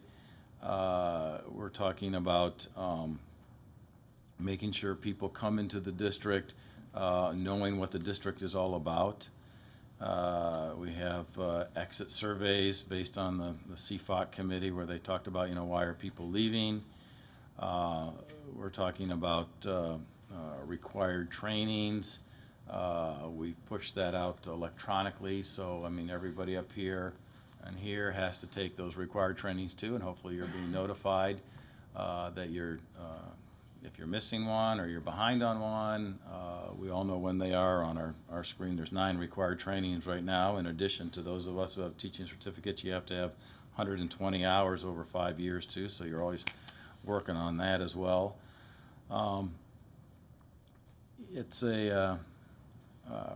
We're pushing forward on this page with certification to make sure our teachers know when their year is up, and they need to know ahead of time, even though it's printed on our certificate that's hanging on our wall or in our classroom. We see it, but then it's good to be reminded. Even this year, this is my year to get mine renewed, and received an email at the beginning of the semester saying, hey, this is your year. You don't have your hours yet. You need to get them knocked out.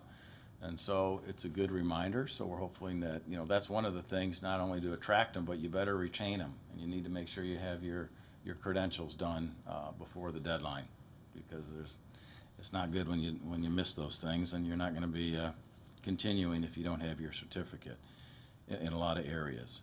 So we have made a progress in this. We still have more to do. We're still going to keep going on that. We're still going to work on increasing the application processes, because we hear back from our users, and we want to have good customer service. So we know that's an area, and we're addressing that in our strategies to make it as easy as possible for people to apply and feel like they're getting information from us.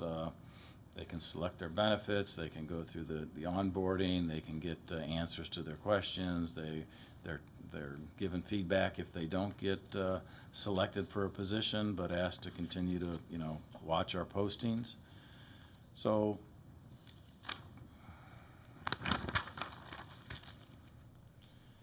the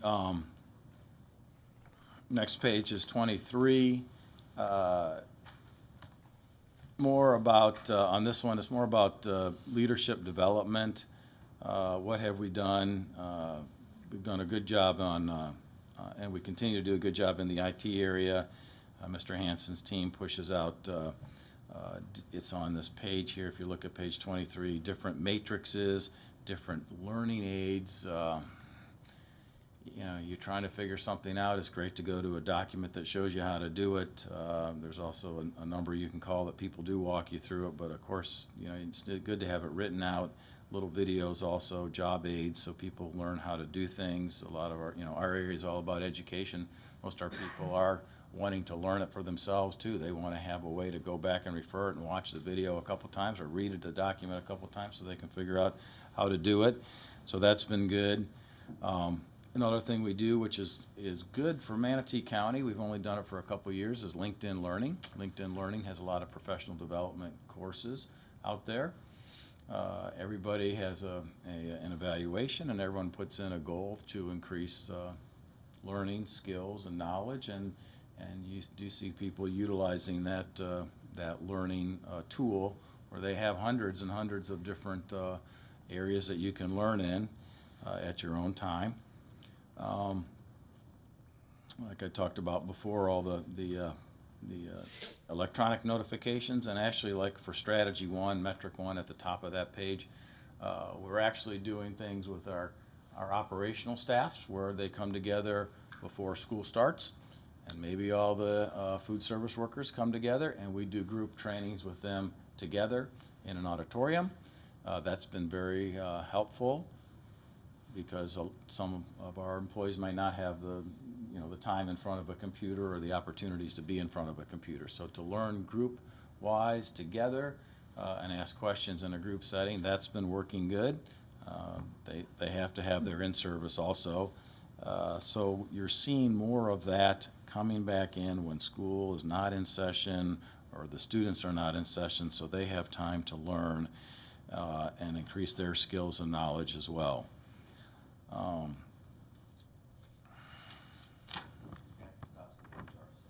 Okay, so that's the, right, so yep, 24 would be Mr. Rinaldi to talk about energy I have a management. question, if I may. Anything?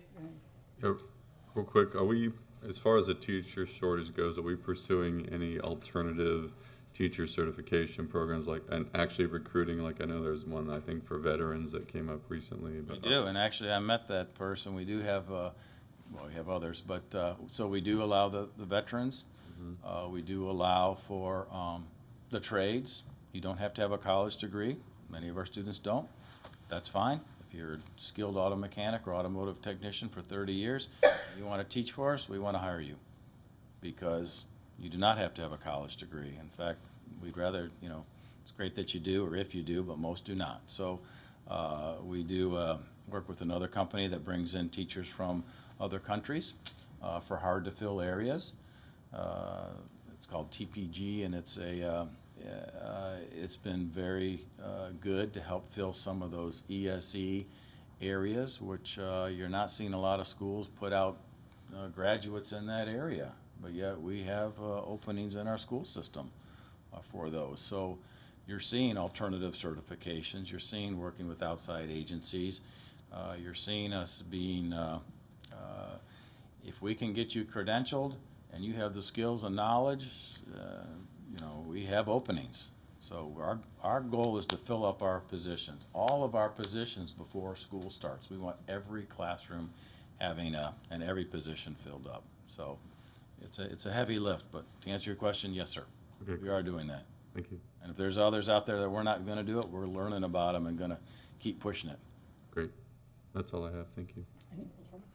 Do we have anything going on in terms of teachers mentoring new teachers? Yes. Because we get an awful lot of new, We do. So we have mentors at each school that mentor new teachers. That's an official effort through our Human Resources Department. So you'll have 2 new teachers at an elementary school, and you'll have a seasoned master teacher who will mentor them for career and technical education. In the past, we've hired, if you're a retired teacher and you worked for 36 years and now you're at home and you're retired, we've brought them back because a lot of those are very specialized skills. If you're teaching in a business area class and you've come right out of business industry, you didn't go to college to be a teacher. You may have been an accountant for many years, but you've never taught in the classroom. Well, we'll bring in a retired business teacher to say, hey, let me show you how to teach this, and then I'm going to watch you teach it, and then let's see what we can do to get more connections with the student. what I'm talking about is more in the elementary and the middle schools, that if a teacher, it's their first year of teaching, if they have a relationship with someone do. right there. Yep. Okay. Could we track the number of mentors and new in a ratio? How many new teachers do we have compared to how many mentors? We can. And I think that would be a good number to watch. Okay, so. we can do that. We can get you that information and show you. Obviously, some schools with bigger staff might have more new teachers in it than small schools, smaller staff, but they Yeah, all but have a the- mentor. Yeah, but the point is, if you've got 10 new teachers, really you should have 10 mentors assigned. And one mentor may handle two teachers, but that's what I'd like to see. Okay. The other, someone is bringing back or teams, teaching teams, like in a school to have all the first grade teachers have time to collaborate. I don't know if we have that or not. That was suggested to me. Yeah. So some of the challenges, the scheduling for that. So common planning, we talk about that for our academies. You know, we'd like to have all the teachers in one academy have the same planning so they could talk about interdisciplinary units that they're going to do. And sometimes that getting all the teachers released at the same time can be a challenge because there might only be so many. There's only, because when you're not in, if you're the teacher and you don't have the students, they've got to be somewhere else. You know, they're somewhere. So they're either in STEM, art, music, PE. There might not be enough of those special classes to house all of your students for everybody in first grade to get together. So to answer your question is, yeah, they'd like to do that, and that's something that could be more of a pre-planning after school, prior to school, you know, those type of things. But it can be a challenge to get them all together. But we don't have anything formalized for that. I think it's school by school. It depends on the school. Sure, if you have a school with 2 teachers that teach second grade and you have 4 specials, then yeah, you could make it where those 2 teachers could get together every day. But it is a challenge when you get into larger schools. Yep. I'm glad you brought the teacher mentor program. Are they volunteer? Can we have volunteer teacher mentors? We haven't. We really have teachers who are compensated, who are in the school system. If those are retired, people who are retired, we do pay them. We put them on a contract for service to come back if they've been out for a year, so it doesn't impede their retirement system. There's rules about that. So to answer your question, most of them, the ones I've always dealt with are always compensated. So no, we've not really had people come in to mentor them. Okay. Because we want it to be something that's formal, and that's where they're there when they say they're going to be there. So I feel like compensating them is a good thing. Going back to slide 21, the minimum wage. For our employees, it's $15. Yeah, $15, right. Is that $15 plus the millage supplement, or is that including the millage supplement into that rate? It varies. It varies between different classifications that you're on. If you're talking about for operations, most of those are in the ASME unit, and the dollar is included to get them to $15. So we're using the millage We are. to bump that $15 minimum. So if they're getting $14 an hour, $13 an hour, we'll use that millage to bump them to that 15? Yes, ma'am. Yes, ma'am. And we break it out on their paycheck as well. When you look at your paycheck, there's columns. Yours would not show that millage, but those who are having that dollar added to their wages, it's broken out, and it'll say you work 40 hours and it's $40. If that makes sense. So they get their hourly wage, and then they get the millage rate on their paycheck to try to make it more clear. We didn't do that. We've changed that up this year to try to get at some of those questions that people might be asking you about that. So we are trying to show them, we do show them on their paycheck that it is, that's your hourly rate, and then the dollar, and then they've got to add it to get to above 15. Right, because that was, and you know, it's been brought to my attention, I'm sure. Because when you say a supplement, I'm seeing that as we're giving you this rate, but then we're going to supplement you as well because the voters decide to do that. But the way we're doing it is we're using it as to bring whomever up to that $15 minimum wage rate. We are, and we talked about that, and remember the governor and the Tallahassee pushed that out right away, and it's total compensation. Their requirement is total compensation. All employees of the school system need to be at $15 total compensation. Right. So we can use that. We did use that. We did last year. If you'd been here so many years, you received 3 steps on the Ask Me side. 3 steps. Each step's worth about 2%. So it was a 6% raise for many people who had been here a long time. We also continue to drop off the first cell of those job pay classifications to try to get the starting wage even higher. So we do these, because there's only so much money, to do it. And if all the money goes into the beginning, then the people at the end who have been here a while say, well, do I not get a raise this year? What's my raise? How am I getting a raise? So we look at the total compensation based on the money that's available, and we bargain appropriately and with the unions. So What percentage do you think of people that we have done that with? Do you? well, I can actually we can break out to you, and you can see how many we have. That I don't have it, here That's fine. in my brain to say exactly, but we know exactly how many people on our which cell on which pay grade, because we need that for when we do bargaining for compensation. We know that. So if people get if they move up 2 cells, how much does that cost you? How many people earn that? So we can show you exactly to the number how many people are in each cell, Okay. and then you would know exactly how many you're talking about. Okay, that was basically all I had on that. Thank you. Ms. Messenger?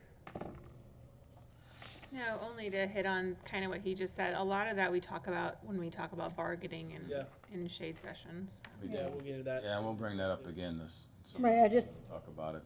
was there and I thought, oh, No, I'll get you. I we have appreciate it. I'm just letting you know. That's all. Yeah. Yeah. Yep. No. All right. Thank you very much. Okay, That I'm gonna update. I have- think you said the last part was Mr. Rinaldi. Yep, Mr. Rinaldi will come up and talk about some operations.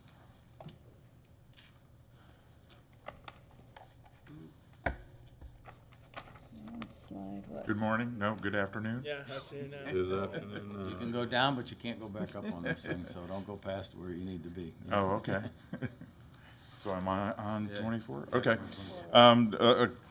First of all, looking at the first strategy was looking at the financial resources, and from the standpoint of the construction side of the house, it was making sure that we had controls in place for all of the new projects that we had coming up.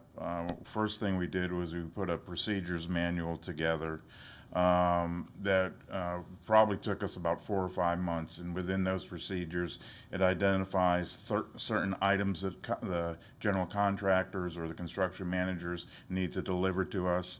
It identifies how we're going to be reviewing the pay applications, how we're going to be reviewing the guaranteed maximum prices as they come in, and then how are we going to get that information out to the project teams as well. So that was the first part, was that procedures manual. It took us a little bit over 7 months. We issued the first edition of that in July, and we're going to be issuing a second edition coming up based on some lessons learned as we went through the process. The second addition to that, we went through a process for the new K-8 called the Development of the Educational Specifications, and we worked closely with the curriculum executive directors, and we identified the programs, identified the spaces, identified how those programs and spaces interacted with one another. And when we interviewed the architects, as a matter of fact, earlier this week, a couple of them made a comment saying we haven't seen an educational specification like this probably in 7 or 8 years, because it's kind of an old tool, but it's a good tool since it was a K-8 that we haven't designed a K-8. We have only adapted existing facilities to a K-8.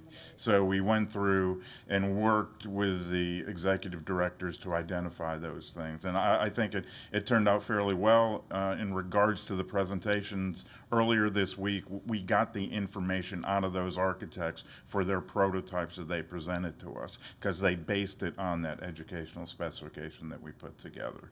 The second strategy was in regards to energy efficiency, and it kind of ties into all of the major projects that we have going on. We have the big four, which are the COPS projects, but in addition to that, we've got the Freedom Elementary Edition, Lakewood Ranch High School Edition, Southeast High School, that's Science Edition, and closing out SUG and Braden River. And basically through those processes and the design as well as the construction, we are definitely enhancing the overall usage of the energy related to those facilities, but more importantly, in addition to that, we're setting a guideline that we're going to be using for all of our future facilities as well. That includes energy management systems, certain wall assemblies, which you heard during the presentations as well, certain roof assemblies to make sure that we're in line as we go through, and that we're good stewards of the environment as a result of that. And Todd Henson with maintenance and operation, he's got a number of projects going on as well. They do have a number of campuses where they're upgrading the classroom lighting, and when we go through the capital budget coming up shortly, we're identifying about another 10, hopefully, campuses that we can upgrade the lighting internal to the classrooms to get to LED lighting and better lighting. He's also upgrading the stadium lighting and gymnasium lighting, getting away from some of the old technologies and going to the more efficient LED fixtures as well. We are right now in the process of the final design with FPL. They're doing the charging stations, and they're giving us a full 20 electric charging stations out at Matsky. We have 4 buses coming in, so we've got a little flexibility now. If we want to look at some White Fleet electrical as well, we've got the infrastructure in place right now to take a look at that as well. And as I said, it's as we're going through the process, we're making sure that every decision that we're making, at least we're considering the energy and really looking at the life cycle costs associated with those decisions on the major projects that are coming through. Okay, the next group is taking a look first at the actions that we're taking in regards to the operational procedures, taking a look at how we're using data to make decisions, to prioritize projects. And right now with the Jacobs report, which I think everyone is familiar with, we have gone through the 9 projects that were on that list right now. So we worked with Jacobs, we updated their report. We actually include those projects and remove those projects that we've already undertaken, but more importantly, we've taken a look at the costs of the materials and the cost estimates that are in there. So what we're going to be presenting to you when we come with the capital budget shortly is a new set of priorities based on those new costs, as well as, they're going to be the second tier, because right now we've taken care of the first tier, but we're looking at probably 4 to 5 years to address those projects as well. I know that Paul D'Amico talked a little bit about the technologies in the shade meeting, so I'm not going to touch on the technologies in regards to security. I just tell you that we're hardening any time we have a project that's going on campus, be it an addition, renovation, we are hardening the lobbies as well. We're taking a close look at the perimeter of those campuses and making sure that we're secure. In addition to, on the energy side, the White Fleet lease program, we've already got our first set of orders into the manufacturers right now. We hopefully will be getting some vehicles out of Enterprise coming in the next 2 to 3 months. But we've got 24 new vehicles that are coming that are going to be through this lease program, and they're going to be 22 and 23 models at this point right now. The second strategy we had was associated with communications, and we are using Smart Sheets as a tool to get the information out as projects go through. with both the project team, external as well as the internal project teams as well. We've got monthly reports that are generated by our construction managers that are actually issued through Smart Sheets as well, so everyone has access to those. And when it comes to celebration, I think you've all been involved in some of the groundbreakings, some of the ribbon cuttings. So, I mean, they're pretty exciting. But, I mean, tell you what, some of the ribbon cuttings with the way the schools are putting on is really great. I mean, getting the students involved in the celebration has been super as well.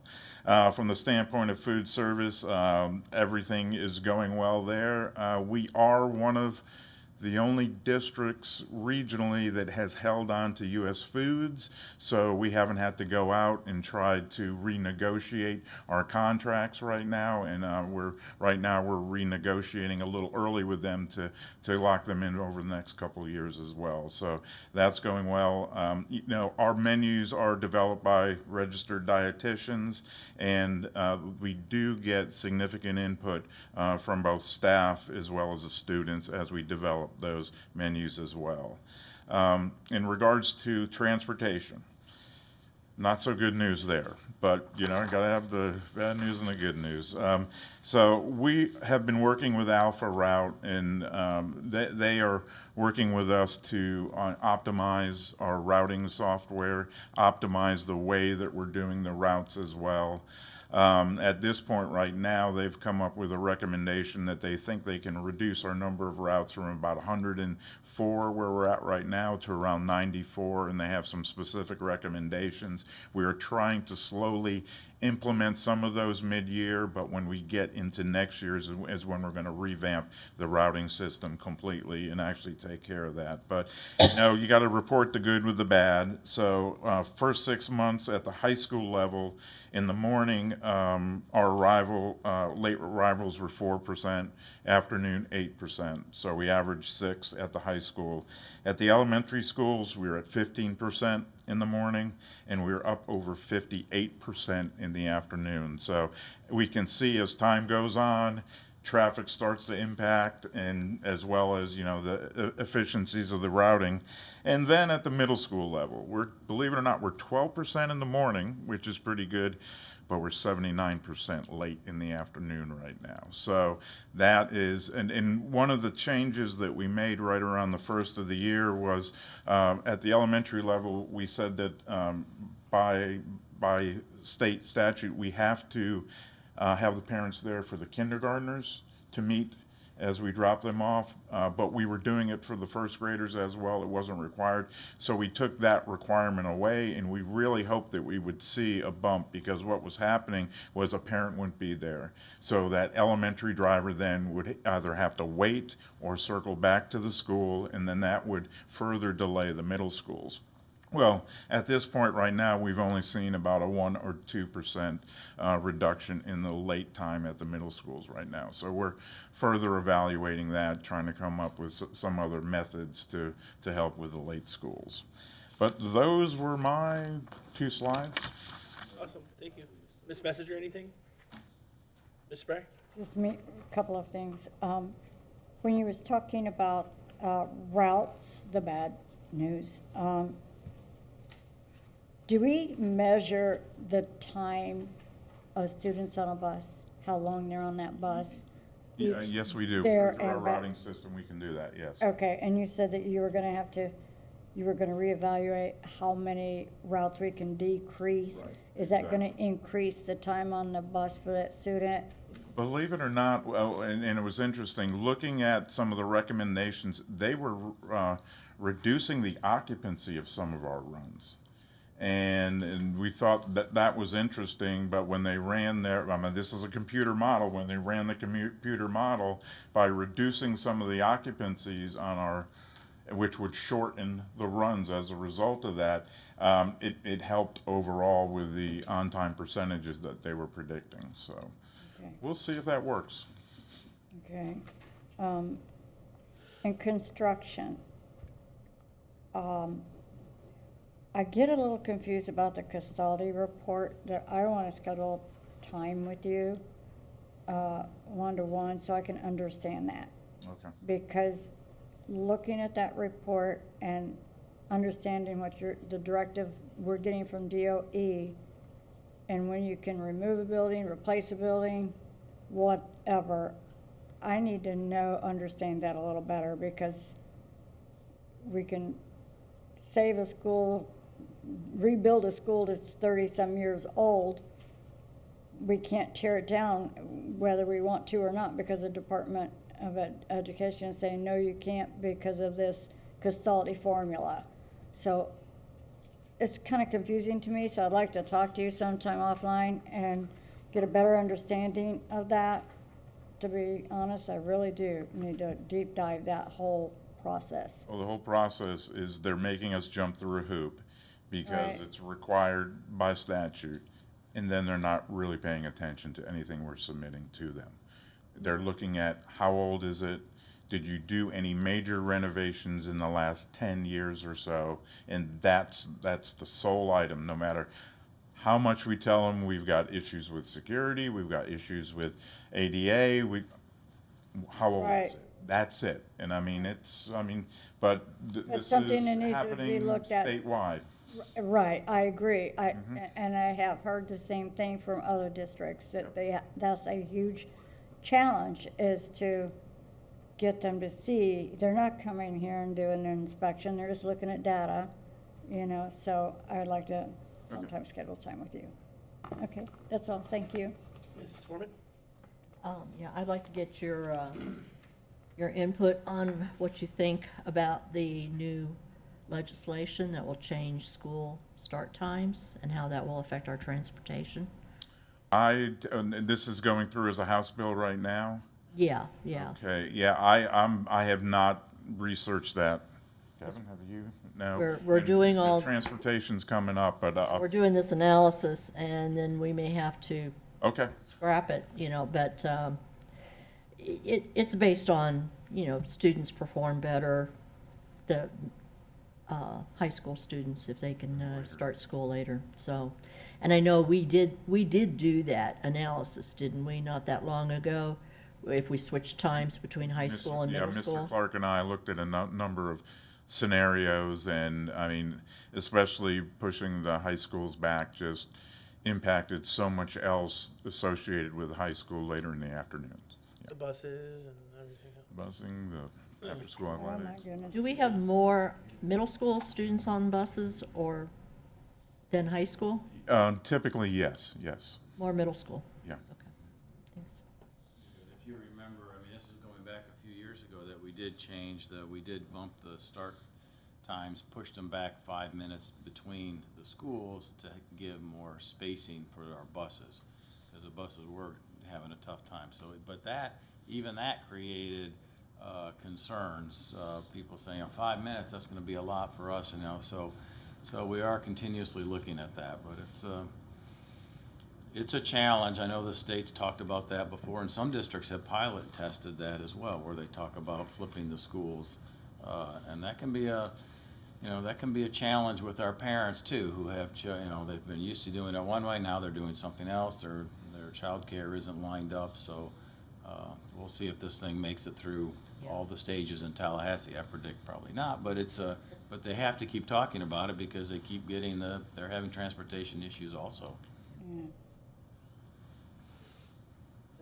Mr. Tatum? On page 25, strategy number 1, the White Fleet Lease Program. So I noticed we had this discussion a little earlier about using capital funds to buy vehicles and then using operational funds to lease vehicles. Why do we choose to lease them instead of buy them as opposed to buses? Do you understand my question? Or? Yeah, I do understand your question, but we are still going through the capital budget for the leasing program, so I'm not sure where. Somewhere early in the conversation, maybe It was with, Mr. Bice. I thought Said something about operating in capital, but. Yeah, right now, it's in our capital budget. Okay. So lease or buy, it's a capital expense. Yes, exactly. Great. Now let's see. And then, what does it mean in the afternoon? I understand well, first of all, could you give us a definition of what it means to be on time in the morning for a bus and then to be on time in the evening for a bus? In the morning, we like to be 10 minutes before the bell, and that's even a little bit tight to get them to be able to have the breakfast, but that's kind of, in the afternoon is prior, that we're queued prior to the bell. So being on time is not getting the kids home at a particular. No, it is being on the ramp at the school for the pickup. I mean, as I drive around the county, sometimes in the evening I see buses 6:30, 7 o'clock with kids still on them apparently, and they're not going to sporting events. I don't think we're just finally getting them home, right? That might be late middle school runs, yes. Yeah, late middle school runs. Yeah, I was talking to the Myaka Elementary principal a couple weeks ago when I did my felt delivery, and she said consistently 2 to 3 times a week she has 2 to 3 buses that arrive up to 30 minutes late, and it's just something we need to keep working on. It's one of our primary responsibilities. And Myaka is one of our pilots that we're working with too. We've trained 2 staff members out there, and we're leaving a bus out there too to see if that gives them such relief, because they are a little removed at this point. Yeah. I'm sure there's probably houses where there's one child that lives 3 miles out on a country road and you have to drive the bus out there and drive the bus back. That's one of those where I pay the parent to come get your kid. We'll pay you $20 a day to come get. No, seriously. I mean, it seems ridiculous, but it's like, yes, it takes our bus 20 minutes out of the way, and it probably burns 50. I don't know how much gas we burn, and we'll pay you $20 a day to come get your kid from school. So, but I think it really will take some of these innovative decisions, along with what we're doing with the routing and the software, just to kind of solve this problem, because it's one of the primary responsibilities of the school system, I think, to get these kids safely and on time to and from school. And how much time are they wasting in the evening, when they're, I've talked to principals about this too, if you're leaving the school at 4 o'clock, and you may not get it, you're spending an hour and a half on the bus or something like that. That's a long time. That's homework time, that's family time, that's chore time, that's whatever time. And as you get past that 4:30, then it's gridlock as well, Yes. too. It gets exacerbated, yeah. And you imagine multiplying that an hour and a half a day. How many days of school do we have a year? 180? 180, so. Yep, all right. Yeah, so an hour and a half, I mean, you're looking at 200-300 hours of a child's school year that is just sitting there on a bus, so hopefully we could do better with that. And then would you please send me, and maybe other people would like it too, the percentage numbers that you talked about before? Okay, I'll send you the report from VO Now that we're using, yes. Yeah, what's late, middle school, high school, and that kind of thing. And it shows it by school as well. And then I just gave you the summaries. Great, thank you, that's all I have, thank you. Thank you. Thank you. Now, one slide for,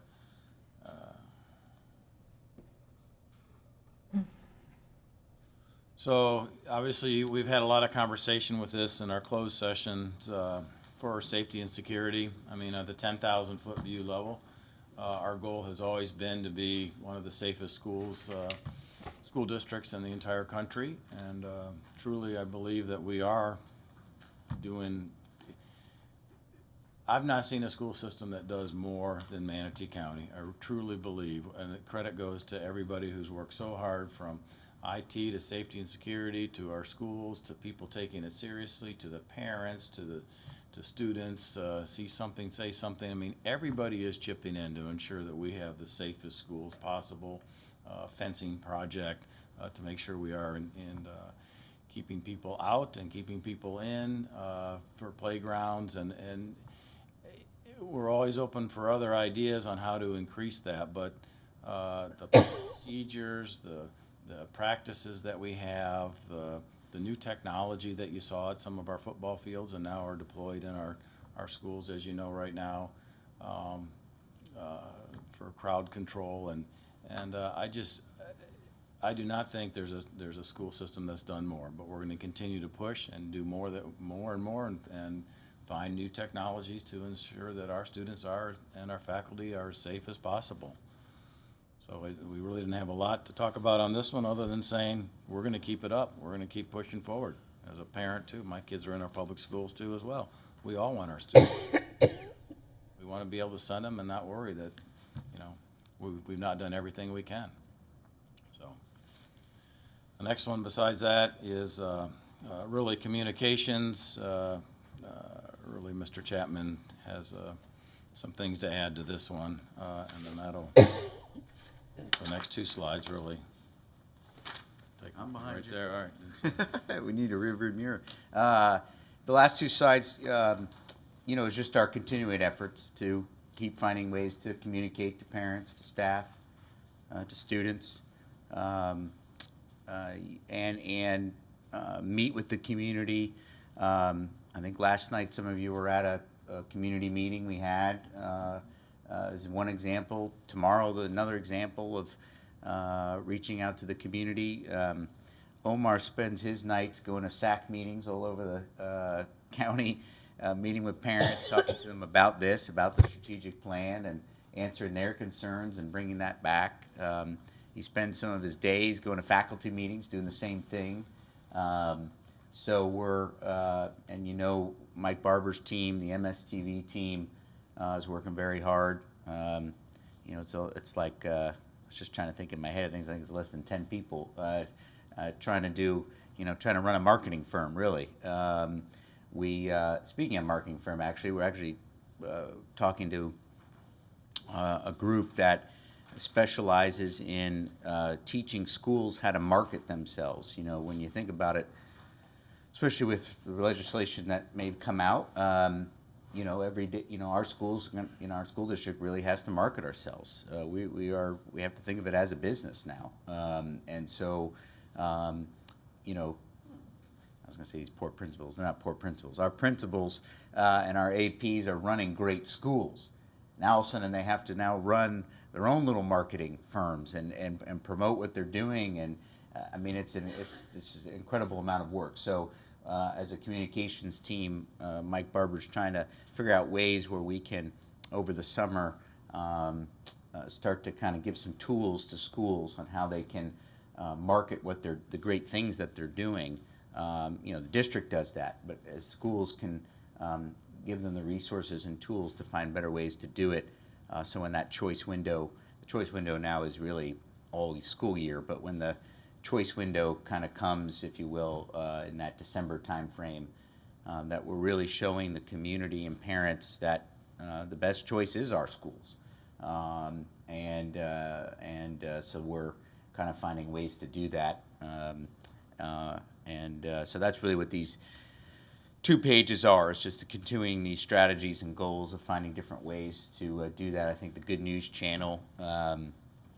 Or the Good News website is one way. We've improved our, why I say Good News channel is because if you are in our schools, in our district office, there's your TV monitors have Manatee Schools television. The MSTV channel is actually called the Good News channel, and it loops all day long, every week, new stories and information. And so it would have said, today the board's meeting today, workshop, here are the issues.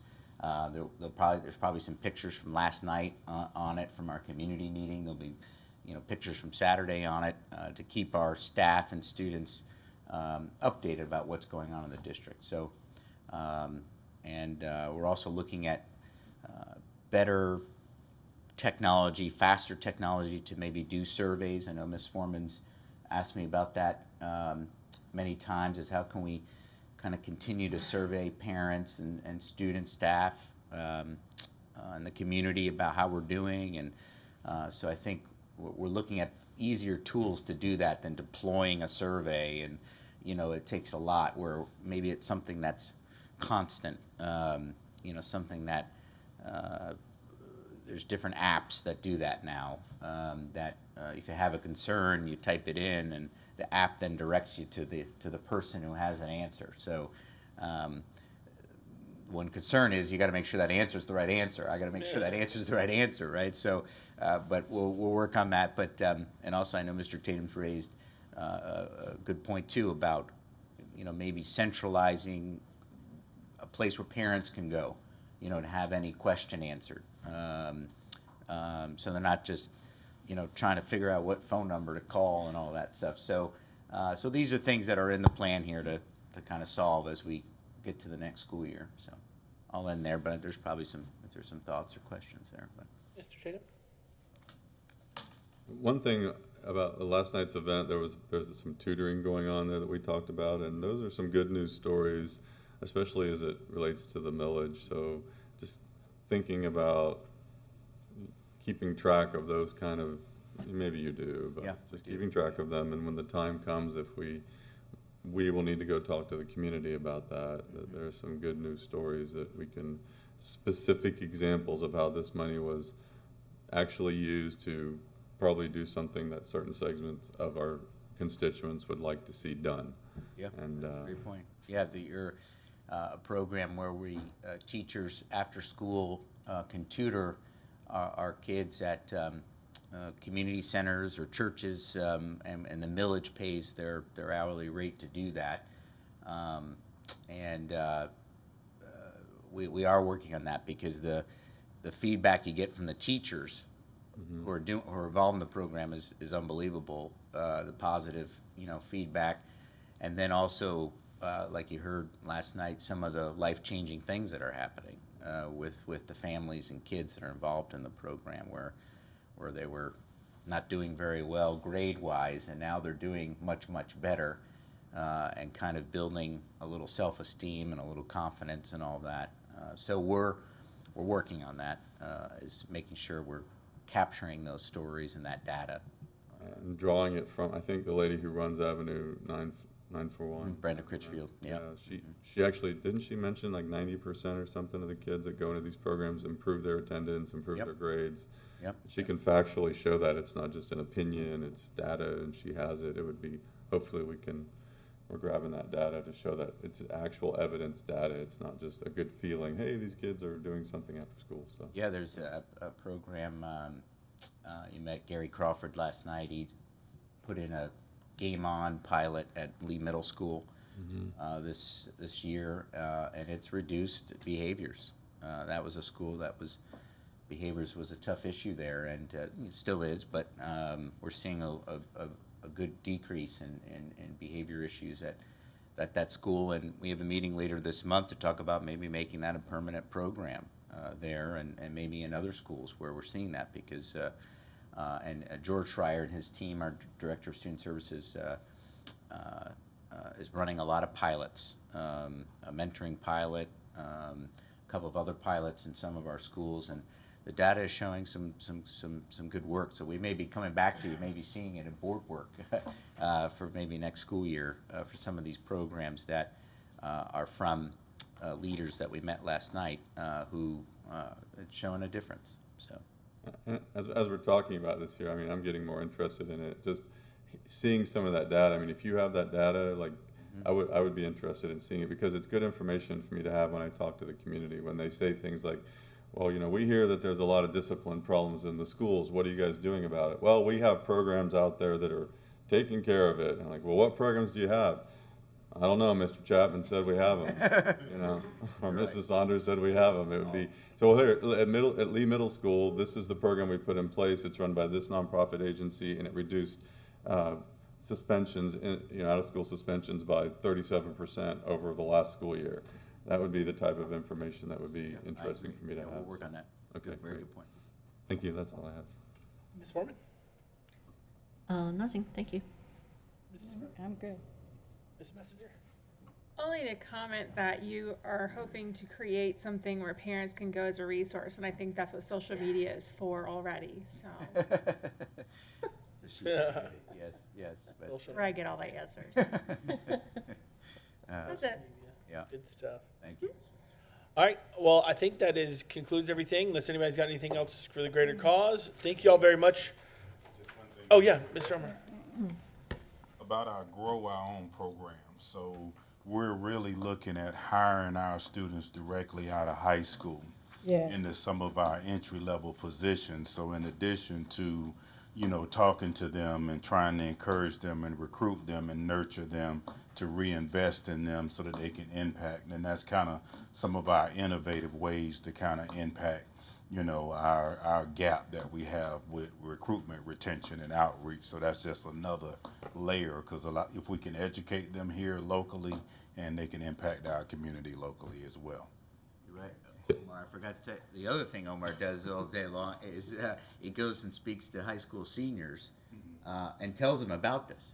Look, if you're a little unsure about what you're going to do, first, there's a great technical college down the street, but also we've got jobs here, and we'll hire you right away, and then go to school at night, and all that. So, and Omar's kind of leading that effort on that to really educate. And what he hears is a lot of kids or even parents go, "Wait a minute, can my aunt work, and can my uncle?" And of course Omar says, "Yeah, you call me right away." So, anyway, that's a lot of good efforts going on. 10 to 12 tomorrow, there's a community services event. Yeah, 10 to 12, Manatee Technical College. It will, last time there was 3,000 families. I'm nervous how many families will come this time, but that's where yeah, Human Resource, Community Resource Fair. I'm headed there right now to set it all up, but MCR Health is there, a great partner with all their mobile units. A lot of our departments, a lot of our staff are there giving up their time to do this. And then MTC Barbershop gives out free haircuts, and there's just a lot of resources for parents. There's a lot of our staff there if you need help with our focus system, or transportation is there. If you need a job, our career people are there to hire you on the spot. And so from 10 to 12 at the Manatee Technical College. And it's all free. So. Awesome. Thanks. Thank you. All right, thank you all very much. Have a good weekend. You too. We are adjourned.